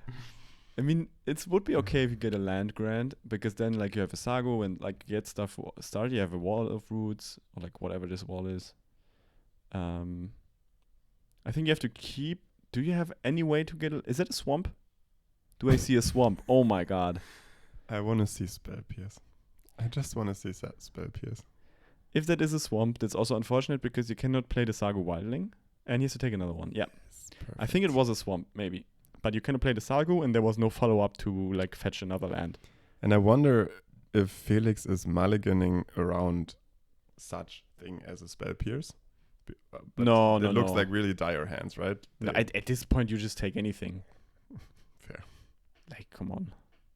It's all again. Like, what is this hand? Come on. Yeah, what is this hand? There's Winding Way, Mess Fiend. And that's awesome because Milan kept a hand that is, I think, not really equipped to beat a decent start from the bots. Oh, Milan is in awe as well. That's so nice of them. I mean, yeah. I mean, you got a feel for Felix, but then again, pick a deck and put some more lands in it. Hey, I think the deck is good. And you don't need any more lands. Ah! I thought they want to take away the 2, but no. Land Grant Generous End. See? There are your lands. That's true, yeah. 2 lands, all you need. You have now 2 lands. You can play anything from. Like, you can play so many cards from the deck now. And I would love to see top deck Winding Way and to win the game. And then I can say that this game doesn't count because Milan had the wrong hand. To counter that. You just need to Spell Pierce the one card Winding Way, that's all. Okay, so Milan with a Pharisee. I was too distracted to see whether he top or bottomed and what he saw. He has 4 lands in hand, so I would assume that maybe he shapes up the draw, but maybe just puts the lands away and keep the gas. Yeah. That's a reasonable. Crazy. So, see, land drop, and see, Winding Way. As I said, Spell Pierce. Come on. It's just Spell Pierce that you need in this matchup. That's sad. That is also sad. That is also very sad. I mean, the Generous End is okay-ish, but That's pretty good. It's really bad. But no black. Yeah, it's bad. But you already got your 3rd land. That's insane from a 2-card hand. Ugh. And you also play like no dual lands or something, so you can really only fetch a forest. So this game doesn't count. Whatever happens now doesn't count. It was a game where Spell Pierce would have already won. Milan has a counterspell hand, and probably from now on he can. Where did this swamp he get top from? decked. He top decked the swamp. He top decked the swamp, and now he can pick Can the take the 4th counterspell. land. This is ridiculous. So ridiculous. Now he top decks the spy. I swear to God. That would be so good. Oh, I would love that.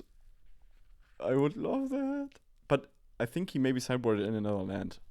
Because you don't want to play the mid-range plan, so you probably side in another land. We can see if he sided in another land. Maybe it wasn't beneath. But still, you would still play the spy and hope that you just have a lucky flip, I think. This is unbelievable. Please, Felix, get the spy from the top. Yes, please. Prove wrong what is wrong. Off one mind. So Milan is digging for another counterspell opportunity probably. Because realistically, if he gets the counterspell and just holds on to it, it's just he's just gonna win. So what is that? Another Mesmeric Fiend. That's pretty. Oh yeah. Ugh. Ugh. Okay, some easy, quick decisions. Yeah, he forgot to untap his Mesmeric Fiend. Harrier Strix doesn't stun, actually, which would be insane. Land. But the good thing is Felix can attack with the small ninja. You mean Milan? Oh yeah, sorry. I mean, Felix can also attack. Maybe the Mesmeric Fiend beat down. No, yeah, but it doesn't draw a card. The Mesmeric Fiend beat down. So Milan taps out again. So there's another chance for top decking a spy.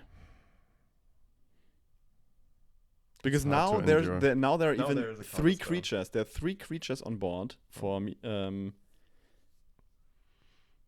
Now there is a counterspell in Milan's hand. Yep, but a real one because he's only on 1 Mhm. mana. Yeah, it doesn't help, but it's in hand. Come on. 9, 9, 9, This is 9, so- 9, This is 9. so unbelievable. No, but there's a spell pierce. There's a spell pierce. There is a spell Oh, pierce. please let it happen. There is a spell pierce. Please No, let it oh, happen. Phil, no. Please no, let that would it be happen. No. Let it happen. Let it happen. I think you have to go for it. In Felix, you have to go for it. You have to. Like, come on. This is the only chance that Yeah. Felix will have to not see 2 blue open. Yeah, Oh you have to my go for it. God. But did he see the spell pierce? is the No, question, no. With the Mess Fiend. No. So no, this was drawn. Because he would have taken it. No, he took No, another. it was, yeah, yeah, you're right. it was Ninja Island and Harrier-Strix, I think, was the reveal from the Mess Fiend. So he doesn't know about the spell pierce. Please, Oh my God. please go for Yeah, it. of course. Go for it. It was a spy, no? Yes. Like these 4 cards that Felix has drawn this game, or 5 maybe, I don't know. Completely ridiculous. Please run into spell pierce now. Please. I mean, honestly, I don't think you really have to think about it. Like No, it's the best moment to do it Yeah, now. every turn is You one can- more card, at least one more card, Yeah. and more mana open. So Yeah. only a spell piece from the deck, from the top, kills you. Yeah, and like you could try to find another Mass Fiend or something that beats a counter spell, but No. Milan The draws odds 3 of cards that, here. Yeah, the odds of that are crazy. No. You have to do it. Yeah, you have to. It's correct, and it will be. I think Felix also has to do it. Like, come on. He probably knows this. But I mean, okay, devil's advocate, maybe he's double challenging his luck. No, I wonder whether Felix is trying to read Milan right now, and because I'm looking at Milan and figuring out whether, like how he sits, how he looks at his lands, tells something. That's something you do, whether that's subconscious or conscious, but you do that in a game, right? I mean, I think Milan is like doing a lot of with their hands. So it's like, hey, He's do you have busy. interaction? Yeah, Like, yeah. Why don't you just lay your stack of cards away? Maybe they're talking about it, Felix like, Milan, do you have it? No, but I think also the other option, of course, Felix could cast a spy, target Milan. He has a 2/3 blocker in the air. Yeah, but then still he will never resolve the spy next turn. Yeah, but we already established he usually wants to go for the mid-range plan. But I agree that in this position, Mhm. I think you slam it and hope for the best. Yeah, I mean, you are at 9 life, you're facing 5 creatures, 2 ninjas. You will lose the mid-range game here if you do that. Yeah, I think so too. Yeah. And you also know that there's what do you know? I mean, also with the Strix, it can loot and stuff, so. Okay. No, it's the final decision of the game. Come on, let I mean, I had an idea for Spell Pierce in this match, but this is part of it, actually. this is the better. This is even the better No, spell. no, the other one is better. Countering the Sagu Wildling is a fetch a land thing with Spell Pierce. That's what I had in mind. This is the best one, I think. But this is, yeah. Okay, I think. Do we wanna? No, I love this. Okay, This the is so tension, dramatic, yeah, the right? tension is crazy. And it will be the last decision. Probably Felix will make this game and maybe this match. So I mean, what is the option? Like, to pass? no way, no. Wait for a Mass Fiend? The option is only the target. What do you target? That is the only option you have right now. Do you target yourself or Milan? No, he could wait. Bro. Untap, top deck a Mass Fiend in Nine. the style this game has gone, actually. And get rid of the one Spell Pierce that Milan has and beat him next turn. Milan has also a counter spell. Yeah, hand. right. Okay. Okay, so let's we're go. we're gonna Who's the cast. target? So one option is gone. Who's the Holding onto target? it is gone. Who's the target? It resolves. Who's gonna be targeted? Oh, Milan must be grinning through both cheeks right now. Because either Yeah, option. this is good, yeah. Yeah, like Milan is like, huh. But Felix doesn't seem convinced to do it on himself. I don't think. I mean, also, I don't know if they still have a land still in the deck. If they went for sideboarding in the land, then even, like, you're not even guaranteed to win even if everything resolves. Like, I have to say, last stage... Oh no, the swamp is in the bin. The swamp is in the graveyard. Never mind. Last stage, I asked the gods to have Spell Pierce punish this deck. And I'm being gifted in here. I'm being gifted this match. From top to back. You see, he just pointed. Like, there's the last swamp is in the graveyard. So there is all lands are out. So he will now cast a Dredge Return. And Milan will say, well, that's very nice. Can you pay 2 mana for that? I will get back my counter spell, my ninja, and then I pay Spell Pierce. Thank you. Thank you, Magic Gods. Thank you. Thank you very much. The card that's lying on top of the battlefield. Thank you. That's crazy. Okay. Lovely-esque. Felix, I think, Felix took the wrong line. Felix took the right line. They asserted through the options and they came to the conclusion that this is the best line to play. Still, it didn't work, but that's what he had to do, right? I'm just so happy that we're watching this right now. Did you know how this goes? No, I didn't know anything about it. This is... I love this. And even if I did, I probably have forgotten about it already. So I'm watching this for the first time and it's like, oh my god. Nature is healing, as they say. Mull to 2. Yes. And then you... After a Mull to 4. And then you even truly challenge the win, like to have 1 Spell Pierce. Yes. The only card. Yes. Maybe Envelope, but they don't run Envelope. And it was basically top decked. It was drawn in that turn alongside with the 4th land drop. I mean, the 4th land drop Milan had for a long time, I think, if he didn't discard it. But he top decked a counter spell and a Spell Pierce in that turn. The game would have been over after this turn. And without the Spell Pierce, Felix would have won this game. On a Mull to 2. Yes, Felix would have won this game on a Mull to 2. Without the usage of Spell Pierce. GG.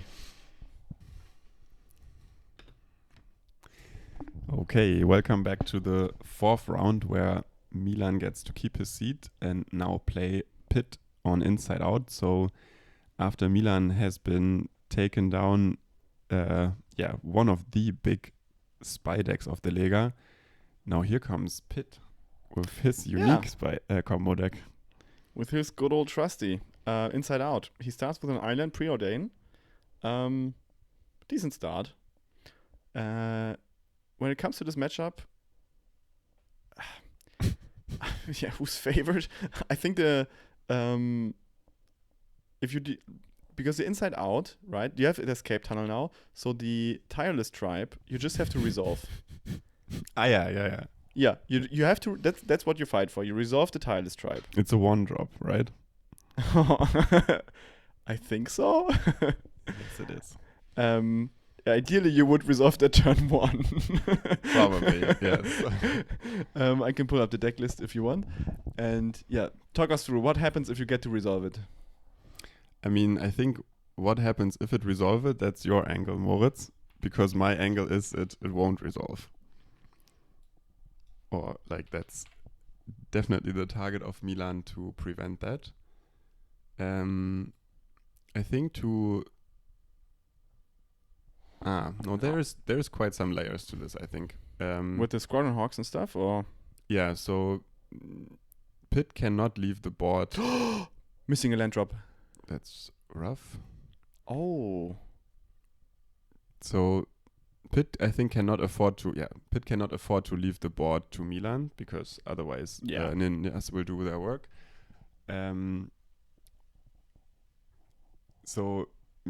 Squadron Hawk, I think, is really clutch in this matchup. It's a really good tool for Pit. If Pit didn't have Squadron Hawk, I think he would be in a lot of trouble here. Mm-hmm. And a card like Squadron Hawk can mitigate that. Yes, he gets to resolve it. Oh. He gets to actually resolve it. Oh yeah, by the way, you have to think about Prime Burrow. Because if you do the math and discard all your hand, and it's like exactly lethal, and Brine Burrow can make it non-lethal. which is an angle. Come on, like you have to think about it truly. It's so funny. Right? Like it's funny. Yeah. No, it's really good because we just look at completely different sides of the game. Wait. Does Brine Burrow kill it? It could kill it, right? It kills it, no? Oh, counter spell on Squadron Hawk. I have to think about if Brine Burrow kills it. Yeah, please think about it because I won't be able to think about it. But we see Squadron Hawk countered, and I think that's huge for Milan because it's not only getting rid of one flyer, but of 4, for now at least. And I mean, a tireless tribe can block ninjas by discarding disposable cards in the mid game, but it's not really what tribe wants to do. So I wonder how far tribe as a blocker will go, but at least it has resolved. So what Pit is probably preparing is to set up a hand that can fight to resolve the his instant spell.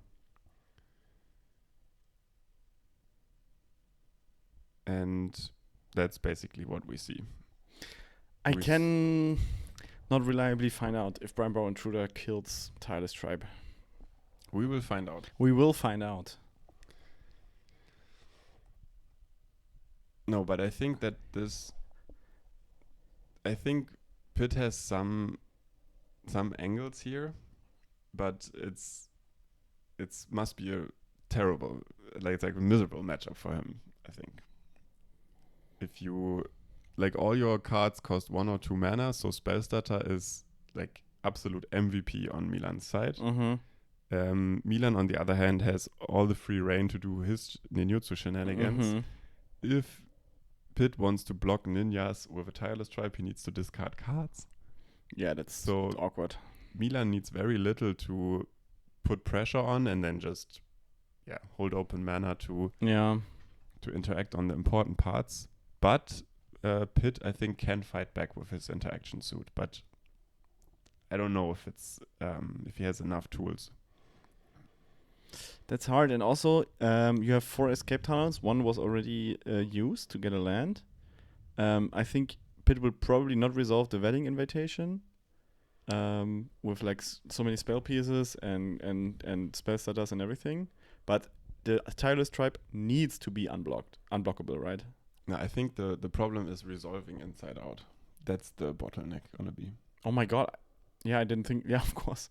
Yeah, it's still a card. Yeah, I thought that the tireless tribe just does it, but no. Yeah, you're totally right. No, you need like 5 cards in hand that you can discard, and you need to resolve inside out. And true. I mean, now Milan is tapped out, but he probably won't be for much more of the game. He already used 1 counter spell, 2 spell pierce, so Pit is doing a good job of getting these all out of his hand. But I mean, now you have to resolve the inside out. Yeah, I know that you have been thinking about Brine Burrow on the 15 million damage and escape tunnel, but yeah, you have to resolve an instant. Oh, that's so sad. You have to resolve an instant for 2 mana against fairies. Mm. After they had 4 turns with ninjas. Mm. Oh, escape tunnel. Okay, so yeah, you still need the tools, and they are there for Pit, so that's good. I think there is 1 more counter spell for Milan, right? Milan probably decided that they can tap out now safely. And so Milan is off on mind. Milan is applying pressure, like he's using his mana, get ahead. He draws a lot of cards. He's like making every land drop. 3 cards in hand. Yeah, he has a counter spell in hand and this flying flash thing, another intruder, which may or may not be able to kill a tireless tribe. I mean, Fairy Miscreant is gonna draw a card, counter spell. I'm not sure how the layering works there. I'll have to ask Pit actually, because With Brian Borrow. Yeah, because they will probably know. If we get to the point where this matters in the matchup, that's already a success for Pitt. If this is what kills Pitt, then Pitt has done a lot, I think. Now he has 3 cards in hand, already 5 land drops. Maybe, I don't know, maybe that's...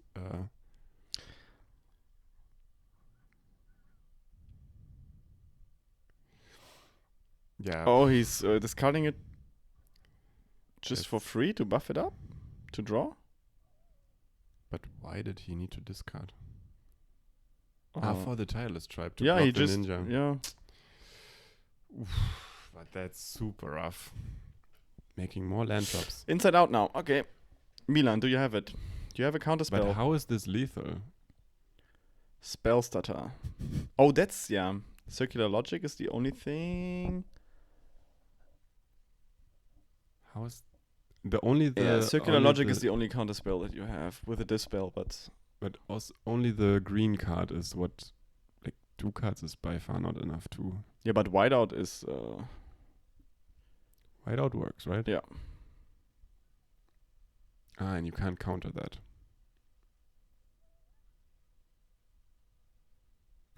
Okay, that's problematic.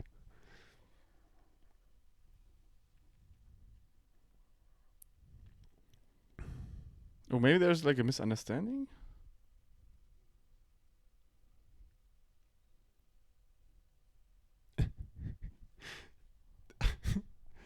The bind the monster deals damage equal to power to the controller. Of Yeah, I bind the know. monster. That would be like the There funny will be a line. funny window now to get It's the around funny line, yeah, but blockers. it's over.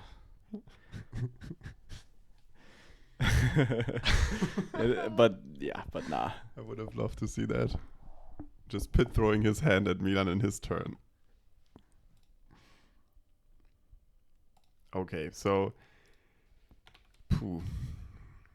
And I mean, now Milan can board in Blue Blast against Inside Out. That's painful, basically. Yeah, that's really bad. In theory, I don't know if Tireless Tribe can transform, like has 4 Murmuring Mystics in the board. I think maybe it's for this matchup. Maybe I was it always is. wondering about it, but this would be a good matchup for it. Definitely, and you have like you have Pyroblasts, and you have 3 Pyroblasts, 4 Mystics. Yep. Yeah, why not, right? And then you probably take in the mountain to make the mana work. Yeah, Pitt also has a mountain in the sideboard. And I think it makes sense because Murmuring Mystic at least is harder to counter with Spell Stutter, so you probably need actual counter spell for it. And if it resolves, I don't know, it's almost can be as game winning as Inside Out. So you go from 4 Inside Outs, which is the bottleneck, to 8. So 8 cards that can win you the game. And you overload Milan's counter spells. Yeah. And the Mystic can only be true, probably not spell stuttered. At some point, yes. But at some point, of course, but probably not when it's relevant. I mean, we've seen Milan prioritizing board development a lot. So on Milan's side, and I think in both matches that we saw, he was quick to these numbers. Pitt has to change his sleeve there. I think that broke during shuffling. Okay.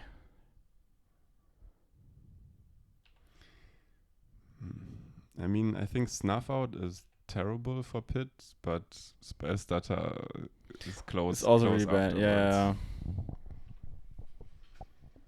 Yeah. Okay, so we're playing. Turn 1 Tribe resolved. Good. Now turn 2 Kill. No, there is a blocker. Yes. And I wonder how deep Milan is in that matchup, actually. Because I find it always puzzling now against it. Look at this. Now you are in a position where you have to block, right? But it's a 0-4 or something, right? It's plus 0+4. But it's a 1-1. Yeah, it's 1-1 exactly.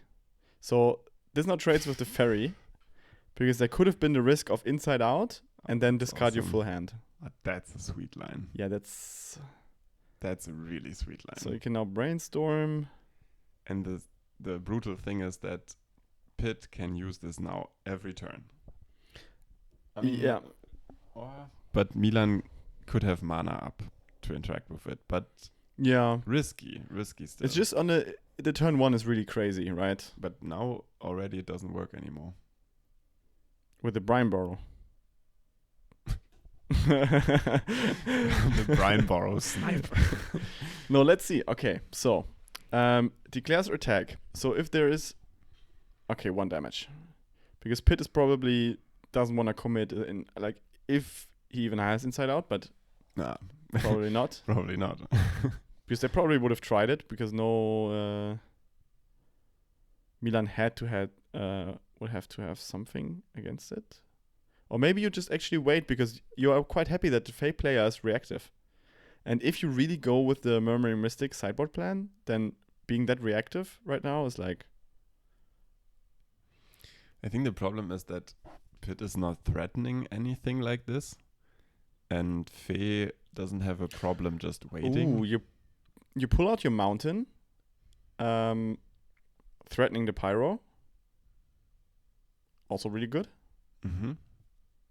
I mean, funnily enough, of course, Pyro can be countered with a spell stutter. That's the thing. Like, Pit's whole deck, besides Murmuring Mystic, to some point, you just pray to spell stutter sprite. And I think Squadron Hawk changes a lot here, if it resolves.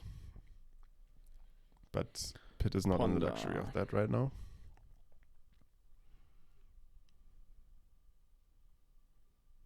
I think Squadron Hawk is almost as much of a threat as Murmuring Mystic. It's pretty similar from Milan's perspective, I would say. Yes, it's a creature that you have to counter, because otherwise there's popping 1/1 flyers out of it. It's very similar. I guess. But Mystic is worse. Okay, yes. But still, in this, whatever. Okay, so Pit keeps attacking for 1, because, damage matters. Milan flashing in the flyer again, probably 1 or 2 ninjutsu on the next turn. And we saw the strength of it already. Milan could hold open 2 mana on turn 2, still play a creature and ninjutsu on turn 3. Yeah. It's only because of flash. He's looting now. I'm not sure what they drew, but didn't attack with the flyer, which is also interesting, because there is a ninja in hand, but there's no land drop, so Milan couldn't have open 2 mana. No, but I think it's also to be able to block the tribe and then draw a card. Yeah, that's maybe true. Yeah, maybe you don't need to overcommit right now. But then comes the window for my discarding the counterspell. Yes. Discarding counterspell. Imagine, so what Pit is this hand? Probably has to counter this if it's, but yeah, Pit is not able to. Imagine this hand if you discard a counterspell in a combo matchup. Okay, Pit doing a brainstorm. So it's Dispel, Spell Stutter, Brian Borrow, Ninja, and the 5th, I don't know.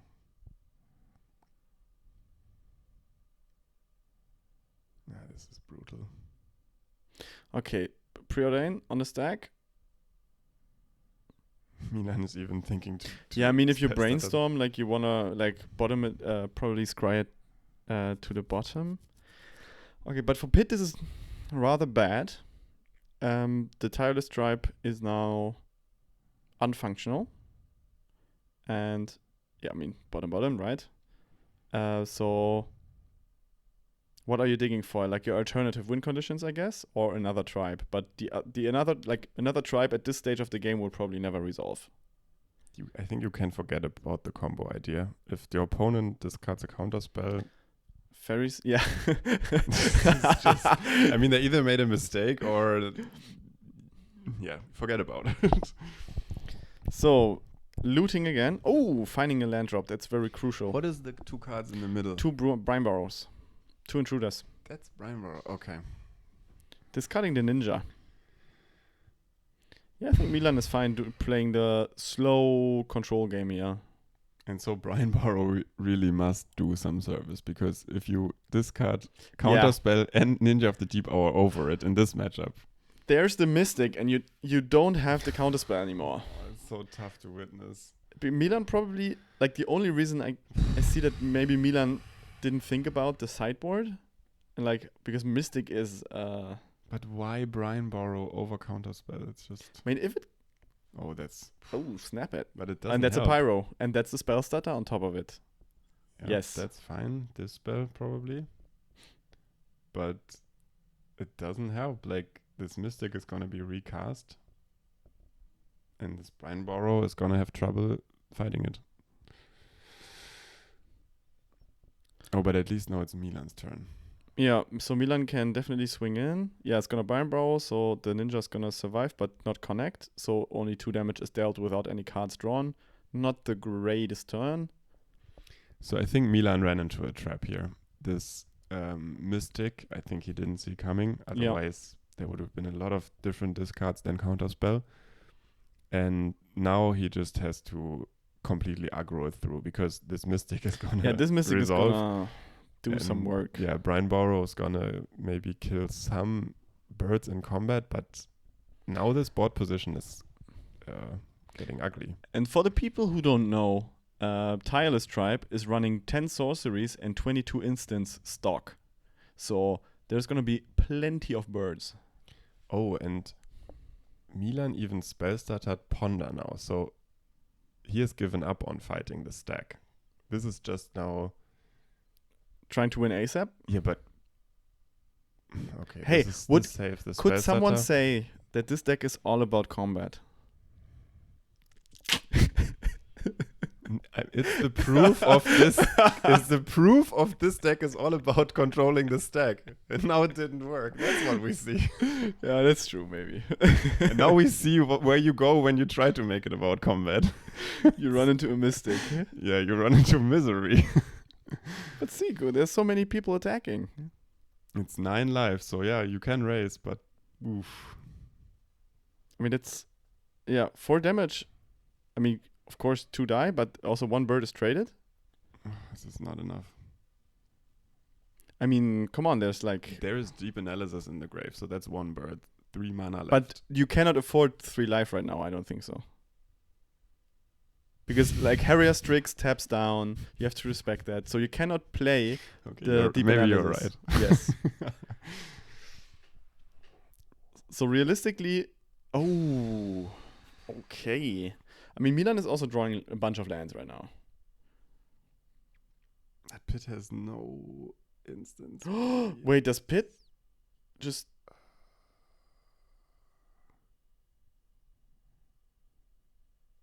he searches for a land. I mean, he definitely at least blocks the intruder, right? I think this was already declared, right? Yeah. Okay. Block 1 intruder, so it goes down to 2. Oof.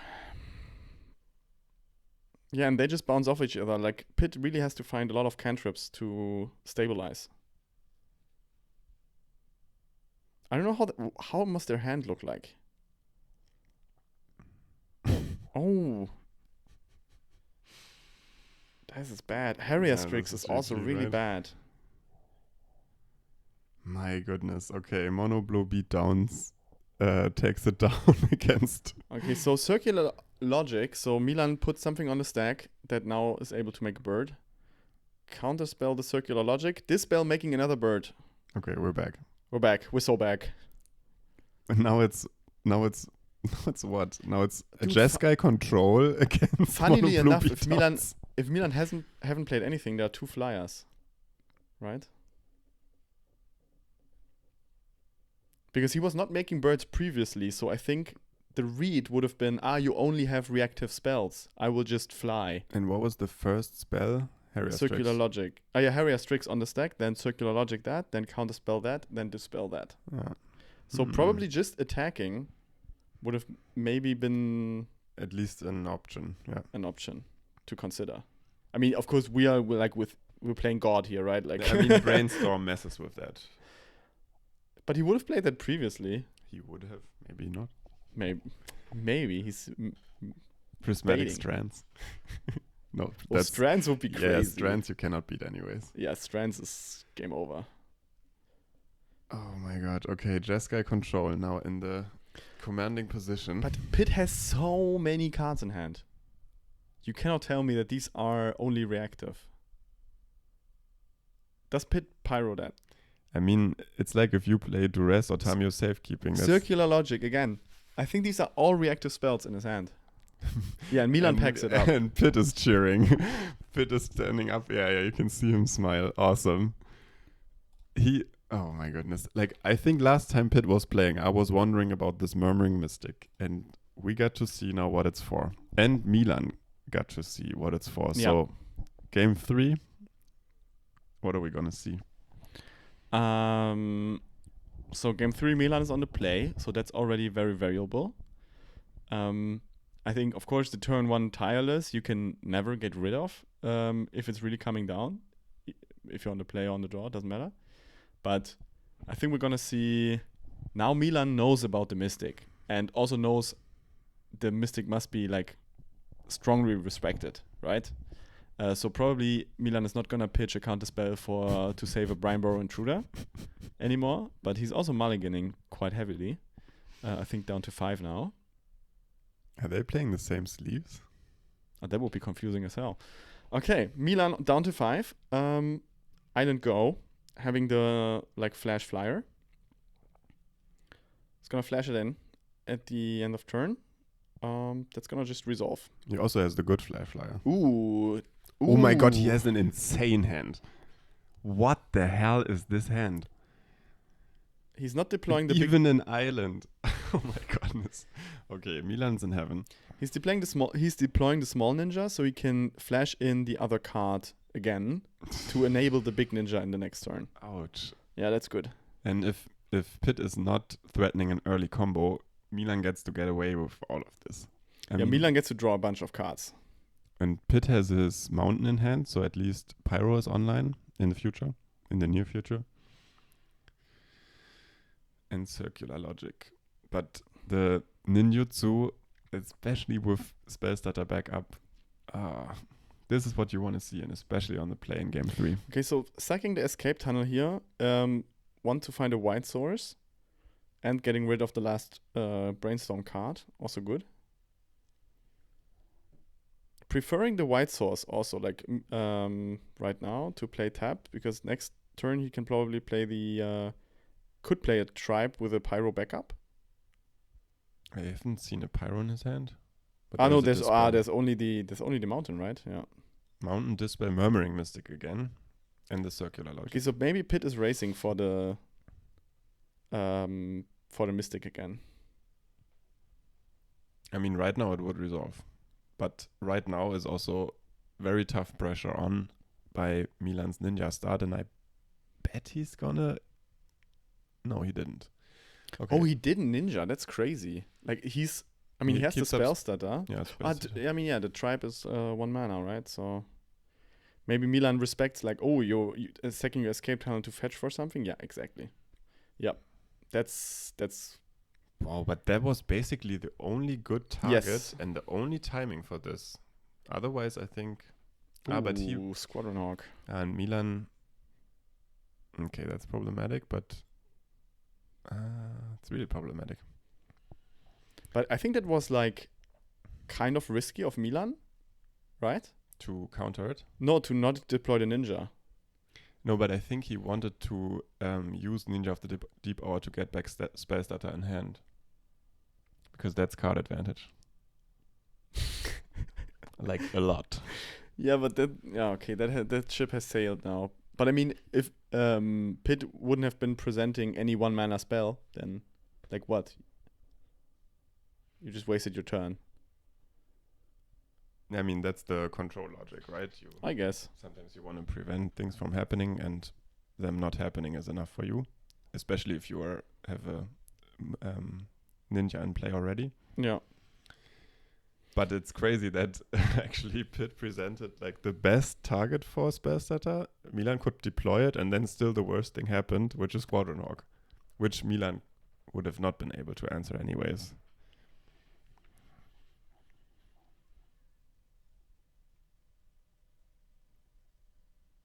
And next turn, Milan is gonna have 4 islands, so the play of deploying Ninja of the Deep Hour and have 2 mana is valuable, but now Squadron Hawk can block Spellstutter Sprite, so you could only do this with the Octopus or whatever it is, which is still really good. Oh, I think they... they mistapped their mana. Oh, I didn't see. They wanted to play the Squadron Hawk, but they tapped white for the Tireless Tribe, so there's no white anymore to play the Squadron Hawk. That was there was some Oh my goodness. And now it's GG. So it's not GG, but now Milan gets to attack with Spellstutter Sprite and do the Ninja. Yeah. And that's like the best thing you can do in the world. And you can leave 2 mana open even for to replay it. I mean, it's Fairy Count 1, okay. There is a teeny tiny bit of downside, but now Milan even gets to draw a card. Yeah, 2 cards. Let that be counter spell? No. 2 cards, yeah. What is he gonna throw away though? Probably Brian Borrow and Miscreant, yeah. No, dude, the Brian Borrow, he may or may not kill the Tireless Tribe. Yeah, we don't know, right? But I think, basing on Milan's decisions with the discard, we can assume that it actually does kill it, right? I mean, I would for now assume it, yeah. Because I read... Also, maybe Milan knew that the Squadron Hawk is there. So he may be like, I can combat trick the Squadron Hawk next turn when I attack, you know? That might be better than increasing the fairy count on board. Yeah, that's true, yeah. Because that's like saving one of your creatures and deploying another one. It's basically killing a Squadron Hawk, yeah. Yeah. Especially when you have to get the Moon Circuit Hacker through combat, yeah. Okay, so... But now there's 2 of them, so... Milan flashing in, another Gale Blade. That was the name. Oh my god, this is so huge from Milan, from a Mal to 5. This is ideal. This is a Pharisee. Ooh, that looks like top. And now he's gonna swing. So let's see. There's 1 Brian Borrow in hand, definitely. So that will probably save the Ninja, I guess. Yeah. There's enough mana to have 2 mana open, and Ninja of the Deep Hour is gonna draw the top card of the deck. Yeah. And that is Snap. Oh, Snap's also right. Good. Yeah, I think so. Okay. Yeah, this. Yeah, this is. I mean. I mean, you. Even the Mystic now is too late. Yeah. That's so. Yeah, I mean. But it resolves. It resolves, but it's too late. Like you can. Like Milan will already will snap it. Yep. Also. Yeah, that's GG. There's like 2. That's 7 damage. 4, 7 on board. Yeah. Damn. Okay, so being on the play, especially in mono blue fairies, is huge. I would say it's like mono red aggro and mono blue fairies. Those, it's like as if you play against a different format. I was doubting the starting hand of Milan, but it was pure tempo. Mm-hmm. Like really good tempo, and I was like, maybe Pitt is able to slip through that in a way. What did you not like about the hand? That it had no counter spell? Yeah, it has like no interaction whatsoever. It had Spellstutter. Okay. And you have like, when do you have mana for that? Turn 4. You seriously never have played a Fey deck, I can tell. Dude, I slam Chrysalis, I win. Yeah. And that's the only card that's good against Spellstutter. I play Chrysalis, I win, so I don't have to think about all the lines. Yeah. That's why we're about combat here, right? Okay, great game. Milan takes it home, is now in the final. So we will see another Fey in final now. See you in match 5. See you there. Finale. Sorry, Phil. The beer is talking. Okay, du hast gerade transkribiert, was in der Play Hall los war, als Max gegen Milan im Finale angefangen hat, ihre Decks zu schaffeln. Unfortunately, cannot understand you. Oh, you're right. Oh, we'll leave that in. Okay, we have the final match now. So I'm finally glad I wasn't in the Pögerhaus if you developed that atmosphere. But it's probably what was in their minds, right? I mean, people were cheering. This is the top table. I mean, look at the sleeves. What's with the sleeves? It's red versus blue. Oh my goodness. And they didn't even need to hide it because, I mean, seriously, with those two guys, they literally play the same deck every time. I think the Moxite, like Max is playing Moxite, and I think that is like a semi-new take. It's a new take, but it's the same deck, yeah. But it's Max deck, and so is Mono Blue Fey Milan's deck, you could say. And even they probably know that they don't need to hide that deck choice from anyone, so they can even put on the colored sleeves. Okay, we see both of them mulliganing, and I don't know about Milan, but Max is really confident about this matchup. I've heard him say that he never lost to Blue Fey. Is he playing Lava Dart or what? He is playing like what the Moxite list, for those who don't know, is basically also like a mix from the like burn. I mean, it's red burn, of course, but it's not playing any pingers. It's just traditional red burn, like with Tomb Raiders in your face, but also like playing sneaking for snackers in there. Yeah, Max has played enough with us to finally include Sneaky Snacker in his deck, right? Yes. I'm so glad. Because now this deck, one might say, is attacking on two angles. It's like Grixis Burn, or what you're saying? I'm already so mad that they are not using the live counter app correctly. Ooh, Bolt the Intruder. Okay, so we are really fighting the battles. Yes. Lightning Bolt answering Brian Borrow Intruder. I mean, that's good because Faye, like, what is Faye gonna do now? Yeah, we're back to it, right? Yeah. The combat is lost. Yeah, I see. No, I mean, seriously, I have not seen too much of this matchup. And Max, Max knows his deck inside out. He didn't blink an eye to throw Lightning Bolt at Brian Borrow Intruder. So yeah, because like Faye couldn't develop their game plan. There's now a Gameblade being flashed in. What does Max decide to do? Is it in combat right now? No, I think it's after. Okay, so this is a ninjutsu. Because I think Milan really wants a ninja right now. Mm-hmm. And he has one? I mean, yeah. Yep. And Max does not have an answer. Yes, he does. But he is gonna put a lightning bolt on his deck, and Milan... And I wonder whether is Milan taking the risk, because this is huge risk. Oh. Yes, clearing the complete board, that's...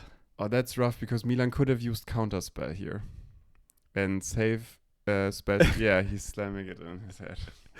So he's having the Galeblade back in his hand. Oh, grab the prize on the snacker now. Oh my... This is like the biggest blowout followed by the biggest blowout possible. Oh my god. That's horrible. Yeah, that's... Max is having the time of his life, probably. But even if Milan had used Counterspell to win this other battle, then still Grab the Prize would have resolved. Yes. And there's another Epicure coming down. Oof. So the board is now like... the board is looking pretty ugly. Bind the monster on a snacker is not usually what you like to see. Yeah, but that's good, right? I mean, I think that's pretty decent to answer it. I mean, yeah, but you're making zero progress on your game. Yeah, but this is a better answer to Sneaky Snacker than Cast Down. Literally is a better answer. That's true. Okay. Flashing in a Galeblade, declaring it as a blocker. Did you see that? Was that as a blocker or just general? I'm not even sure if it has resolved yet. Okay, it was just end step. Okay. Yeah. So Milan at 9 live. Now Ferris here. Milan still has the counterspell, but counterspell now has to do a lot of work because blocking Voldaren Epicure with Fairy Seer or Galeblade is not what you want to do. Yep. Like, not... And 3 cards in Max's hand, and you are on 9 life. It hurts to see. It does Max hurt to see. Probably Max is gonna cycle a blood to get a Fiery Temper going, or... Oh yeah, Max has 2 bloods. That's huge. Yeah, that's also huge. Demand answer, okay. But that's risky, no? discarding. Oof. Discarding a Temper. Why though? Why do you run the demand answer into the open mana if you can do almost the same with just a blood? Like, what's the upside? I don't know right now. You keep your blood for a Gulf Blast? Gulf Blast. Yeah, yes. Gulf Blast is the answer. Yep. Alrighty. He wants to deal more damage with Gulf Blast, probably. Yeah, but Tomb Raider is an epic top deck, and there's Moxite in hand, right?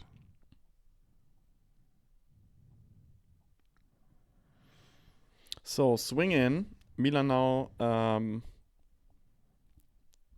hard decisions. Blocking one of the Epicures. Okay, he wants to keep the fairy count up, but go to 3. Oof. Yeah, this dies, of course. Yes. 3 is like... 3 is horrible. No. 3 is over. Shoot. He doesn't have an answer to Tomb Raider yet. Yeah, snap. That's not an answer. That's a conversation. Okay. Yeah, Tomb Raider will be Moxite. Moxite. Right? Yeah, discard the land, redeploy the Tomb Raider. So yeah, Max displaying. Oh, Chain Lightning. He's just gonna. Okay. It's okay. I like this. Power of spell I like starter, this. but it will be a chump spell starter. Yes. Very soon. No, and now lands to discard again. No, he can even turn the Moxite into a creature. Everything is awful for Milan. Yeah. 2 Tomb Raiders chilling. Yeah, that's Milan has seen enough. Okay, so Milan is probably. This. I hope Milan can shake this off.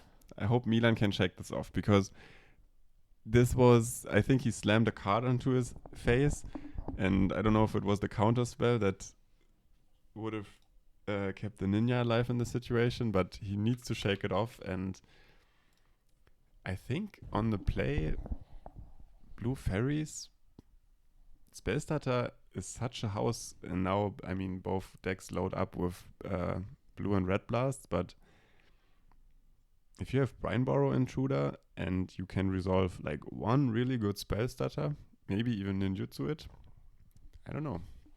I mean, how many blasts can you bring in? 8. He only runs 6. Okay, and Max 8, right? Max runs oh my god, Max runs 5 only. and 4 and the festivities. 5 blasts. Ouch. Yep. 4 and the festivities. Yeah, 4 and the festivities. That's gonna hurt. I mean, at least it's sorcery speed, so it doesn't mess with spell starter, but ouch. And he can even put in 3 cast into the fire if he wants. Yeah, I'm generally... I don't know where I stand on this. I mean, it's good. It's clear. It's clearing up fairies. 2 for 1. Yeah. I mean, yeah, and then what do you side out? You bolts because you don't need them anymore? Yeah, probably Chain Lightning and Boulder actually worse. Yeah. When it comes to... Chain Lightning for sure, because it's even sorcery speed. Like, come on. Yeah, but I think it's like, again, I think it's not too much about the combat, but to win the interaction battles. Mm-hmm. If Milan resolves the spell starter, it's just so huge. It doesn't look like super impressive, but in this matchup, 2 mana make a 1/1 and counter whatever spell, because everything on Moxite costs 1 mana. It's everything, and you can prevent it with Lightning Bolt, or even better with cast it to the fire or such. Yeah. By the way, if you want to get Max's insights into the game, legapauperlipsia.de, there are blog posts up, and Max wrote a really nice blog post about his journey to here. We feature all kinds of people who wanna write about our league days, and there are really nice and fun blog posts there. So check these out. And let's see who. I'm gonna skip a little bit of the sideboarding here. Max actually almost showed us everything he did, but I didn't really watch. And I think I saw Chain Lightning in there. To side in or to side out, right? No, in the mix of his deck. In the mix of his deck? I don't... Maybe I saw it wrong. Maybe he wants to increase the chance of kill the turn 1 fairy? I had yesterday longer discussion with Max about boarding against Blue Terror, and Max keeps in the... Max doing Max things. Max keeps in the engine against the blue decks. Mm-hmm. So he keeps in all the draw spells. And so I would assume that he does the same against Blue Fairy. Mm-hmm. But I don't know, maybe if he had Chain Lightning still in the deck, took a different approach. I agree with you that it should be the card that goes out. Okay, let's see. I think I see a lot of lands in the hand of Max. But Milan has Blue Blast, Counterspell, and the Octopus, and he puts it away. What is missing from that hand? Ninja. Otherwise, it's a pretty decent hand, no? I mean, on the play, you maybe don't want to be that reactive. Not sure. So, okay. We have a game. Okay, so Milan kept Spellstutter, Octopus, Off One Mind. Oh, it's not Octopus. It's Octopus, right? Galeblade. I don't even know if it's an octopus. Or what it's supposed to be. Pretty sure it's an octopus. Okay, so Milan has now... Yep, Milan is blasting it. Because he doesn't get the blood. For example, Tomb Raider or something. He prevents the damage, and it's a 1-1 that doesn't it's attack. A pesky 1-1. It's gonna be there forever, yeah. Yeah. Well, Darren Epicure is a house in this deck. And I wouldn't be... The second one you cannot count. Like, you cannot waste a counter spell for that. I think you can't. Yeah, I mean, actually, you're fighting about the draw spells. That's true. Yeah, I think the first one is fine. Like, to maybe trip him, you know, but... Does Milan have another land in hand? No. Ah, but now he can draw with Off One Mind. Whew. And I bet you he's gonna run into a Red Blast. There's no human and non-human. He cannot play Off One Mind. Octopus is not a human. I guess. I thought the card was fairy and non-fairy for a moment. But you're right, it's human, non-human. And even Milan thought different. Yeah, I mean, Milan is always playing that for 1, so why not? Yeah, and he's like... This card I bet you he had 1. the same shortcut. Fairy and something else. Play it. Yes. And that's the discussion. Maybe, like, Galeblade. Thinning out... I don't know if you're taking out, like, Prime Boros for that or something? Probably not. And how did Milan scry? I was distracted. I think pretty top-heavy. That's good because he's looking for land, so he must have found them. Oh. And now the chance to deploy the Tomb Raider, and like Milan's realistically... Max is smelling blood, and he's Yeah. Chain Lightning. Yeah, okay. Chain Lightning, so you cannot trade with my What the hell Tomb Raider. did he take out then? Snacker? But why wouldn't he Chain Lightning the fairy? I have no idea. Why wouldn't you? Because you kill the other fairy with the Chain Lightning, of course. Oh, let's... Oi, oi, oi.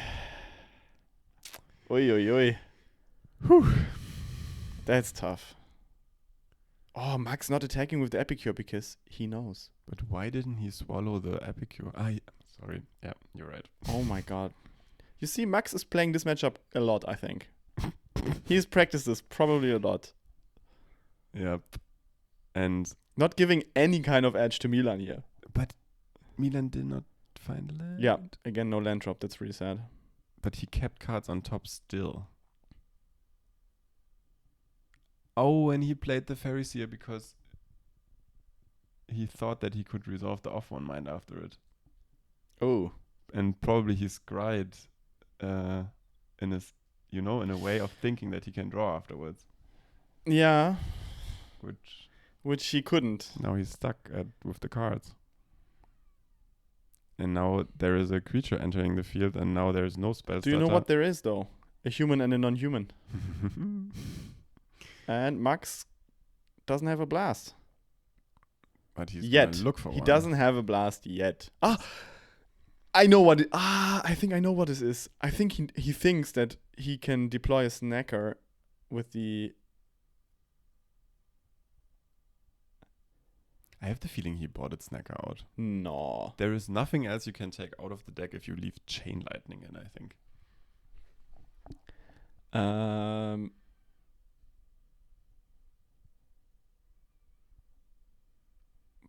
not sure. I mean, I think you cut maybe a crab. Yeah, but you bought in 12 cards or something. Or let's say 9 cards. I mean, okay, maybe the snack has to go. And did he find... Oh, he did not find a Red Blast. Milan resolved the draw spell. Yeah. Milan found a land, importantly. And now his hand is gas. Okay. What the hell? Snacker, did I tell you? Well, he could have gotten that in Milan's turn. Because he had 1 blood token, and then he could have cast the... Maybe he has not had the snacker in hand. I think he did. Okay, so there's 2 damage coming through. Why attack with the Epicure? Oh, 1 damage, haha. No, but seriously, what did he take out then? It's confusing to me. Maybe it was the last Chain Lightning in his deck I think or something. Maybe. Oh, there's the furnace now, so the Goblin Tomb Raider is a 2/2 again. I was wondering why it only deals 1 damage, but yeah. It is not a 1 mana 2/2 haste by default. Okay, yeah, grab the prize is another... Yeah, come on. Do you have a counter spell? Yes. Yes, but still, like... But that's pretty good. I mean, it is really good, like, you had to do that. And you had to have it. Flashing in a Gale Blade, blocking the Snacker. Is there... Yeah. Takes 2. Max trying to hide a snacker. Dealing 4 now. I will remind them better the next time to use the life counters because, you know. Okay, end step, spell starter on empty. Attack, ninja. Perfect. So we're drawing we have cards it. again. We're back. Nice. We are back. We're still facing 2 problematic creatures, but I think now we're back. Yeah, but we have a recycled spell starter. But the hand is still clunky. No, but still, I mean, if Milan can resolve the spell starter again, then next turn he can ninja again. Yeah, sure, but it's tough to resolve a spell starter. Attacking with both. Is Milan taking both? Yes. Oh. Oh no, and it resolves. No, both. Oh no. He has even 1 more in the grave. He didn't even think about it Yeah, I himself. think so too, right? He hid it from himself. And if now he answers this. Oh my god. Goodness.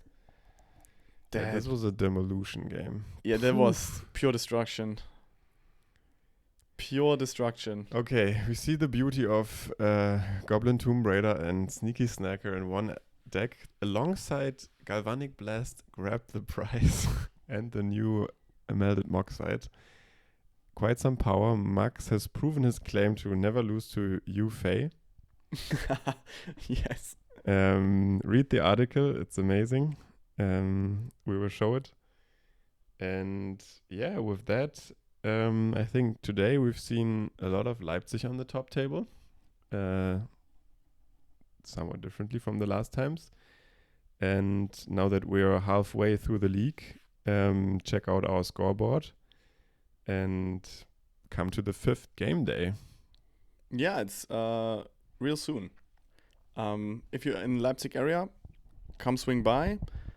If not, yeah, check out our stuff. We have like an Instagram, we have like a website.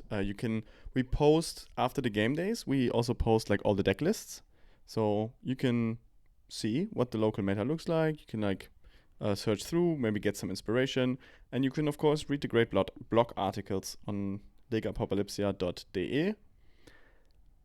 Thanks, Phil, for being back and doing this with me. Like, it's real fun. I think the games were... Oh, my... yeah, this I just remember that we had the Spy Fae game and stuff. So some absolute bangers. It's a pleasure to be back. And yeah, see you next time. See you next time.